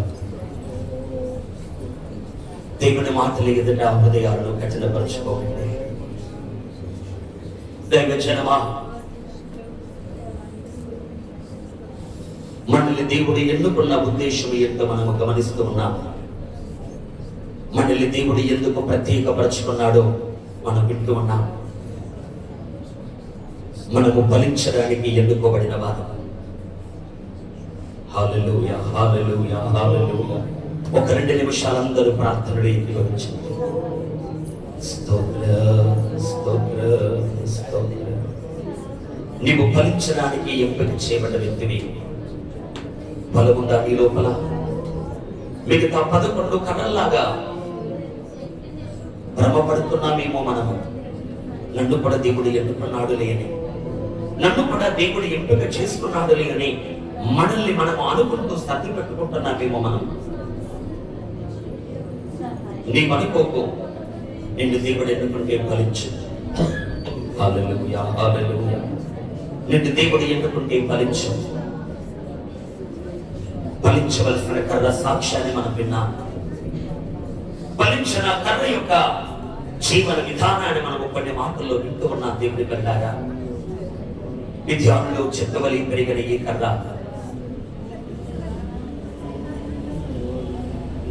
మోషే మామ మందను వేపడానికి వాడబడిన ఇదే కర్ర అలసట కలిగిన వేళ మోషే గారు ఆనుకొనడానికి వాడబడ్డ ఈ కర్ర చిన్న చిన్న పాములను తేళ్లను చంపడానికి ఉపయోగించబడ్డ ఈ కర్ర. ఇది మోషే కర్రగా ఉన్నప్పుడు దాని లోపల ఏ మార్పు కలగలేదు. ఇది మండుచున్న పొద దగ్గరికి రావాలి. సిలువ వేయబడిన యేసు వద్దకు మనము రావాలి. మనందరి పాపాలను బట్టి దేవుని ఉగ్రత మన మీదికి రాబోతూ ఉండగా, దేవుని ప్రచన్నమైన ఉగ్రత అగ్ని జ్వాలలు మన మీద కుమ్మరింపబడడానికి సిద్ధంగా ఉండగా, నా భారాన్ని భరించడానికి యేసయ్య అడ్డుపడ్డాడు. ఆ లేత ముక్క, ఎండిన భూములు ములిచిన ఆ లేత ముక్క మనందరి ఉగ్రత అగ్నిని తన మీద వేసుకున్నాడు.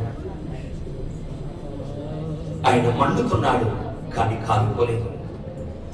ఆయన బగబగ మండుతున్నాడు, మాడి మసి కావట్లేదు, బూడిద కావట్లేదు. ఆయన మండుతున్నాడు, పాప ఉగ్రత అంతటినీ భరించాడు కానీ యేసు నశించలేదు. 3వ రోజున మృతులలో నుండి తిరిగి లేచాడు. ఆ మండుచున్న పొద మరణమును సహించిన యేసయ్యకే సూచన. ఆ సెలవులో బలైన యేసయ్య మోషే కర్ర అనబడుతున్న నిన్ను దేవుని కర్రగా మారుస్తాడు. దేవుని కర్రగా మారిన ఓ విశ్వాసి సంఘానికి మేలుకరంగా వాడబడుతున్నావా? శత్రువుకు కీడు తెచ్చే విధంగా వాడబడుతున్నావా? సాధారణ నష్టాన్ని కలిగించే వ్యక్తిగా బ్రతుకుతున్నావా? నీ ద్వారా ప్రజలు సత్యములోని నడిపించబడుతున్నారా? నీ ద్వారా ఐగుప్తు మంత్ర దండాలు మింగేయబడుతున్నాయా? నీ ద్వారా ఐగుప్తు దేవతలు ఓడిపోతున్నారా? నీ ద్వారా ఎదుగో జీవ జలాన్ని క్షణములు తాకగలుగుతున్నారా? ఇవంతా నీవు చేస్తూ దీనితో పాటు చెయ్యాలి. మందస మీద యేసయ్యకు దగ్గరగా బ్రతకాలి. హల్లెలూయా. క్రీస్తునాథుని చెంత నీవు బ్రతకాలి. ఓ ద్రాక్ష తీగ నీవు ఫలించాలంటే యేసులో నీవు నిలిచి ఉండాలి. హల్లెలూయా. ఓ కర్ర నీవు ఫలించాలి అంటే నీవు శాసనాలు కలిగిన మందసము ఎదుటికి నీవు రావాలి. రాత్రంతా సూర్యుడు ఉదయించేంత వరకు యేసయ్య రెండవ రాకడ వరకు పిల్లారా నీవు యేసుతోనే గడుపుదువుగాక. నేను యేసయ్యలో, యేసయ్య నాలో విడదీయరాని ఒక అనుబంధాన్ని కలిగి మనం బ్రతకాలి. అప్పుడే మనం బహుగా ఫలించగలం. మన ఫలమును అన్ని జనాలు చూడాలి. మన ఫలమును లోకస్తులు చూడాలి. మన ఫలాన్ని యేసును వ్యతిరేకించే వారు చూడాలి. అప్పుడే వారి నోళ్ళు పోయబడతాయి. దేవునికి మహిమ. హల్లెలూయా, హల్లెలూయా, హల్లెలూయా. సేవకులుగా ఉన్న మనం కూడా యజమానుడు కోరుకుంటున్న ఫలాన్ని మనం ఫలిస్తున్నామా పరిశీలించుకుంటా. ప్రభువా, నా ద్వారా ఐగుప్తు శక్తులకు ఏమైనా నష్టం కలుగుతుందా? నా ద్వారా సాతానికి ఏమైనా పతనం కలుగుతుందా? పరిశీలన చేసుకుంటా. ప్రభువా, ఈ కర్ర అరణ్యములో నుండి ఆవరణములోనికి వెళ్ళింది. అక్కడ నుండి బలిపీఠము, గంగాలము, దీపవృక్షము, సముఖపు రొట్టెల బల్ల, ధూప వేదిక, ఈ అనుభవాలన్నిటినీ దాటుతూ ఉంది కర్ర. అతి పరిశుద్ధ స్థలాన్ని కప్పుతున్న ఆ అడ్డుతెర ఎదుట మందసానికి సమీపంగా ఉంది ఈ కర్ర. హల్లెలూయా. యెహోవా చేత ఎన్నుకోబడిన వాడు ఫలించకుండా ఎవడు అడ్డుకోగలడండి? దేవుడిని ఎన్నుకుంటే నీ ఫలాన్ని అడ్డుకునే శక్తి ఒక్క సాతాను కాదండి, కోటి సాతానులు వచ్చిన వాడి వల్ల కాదు. హల్లెలూయా. నీవు దేవుడి చేత ఏర్పరచబడిన వ్యక్తివైతే నీలో నాలో కనబడాల్సిన సూచన మనము బహుగా ఫలించాలి. హల్లెలూయా, హల్లెలూయా, హల్లెలూయా. ఫలిస్తేనే సింహాసనం, ఫలిస్తేనే కరుణాపీఠం, ఫలిస్తేనే మందసం, ఫలిస్తేనే నూతన యెరూషలేము. హల్లెలూయా. నిత్యత్వము కొరకు ఈ కరుణాపీఠము చెంతకు చేరుకోబోతున్న దేవునికి మహిమ. హల్లెలూయా, హల్లెలూయా. ప్రార్థన చేసుకుందాం. హల్లెలూయా, హల్లెలూయా, హల్లెలూయా.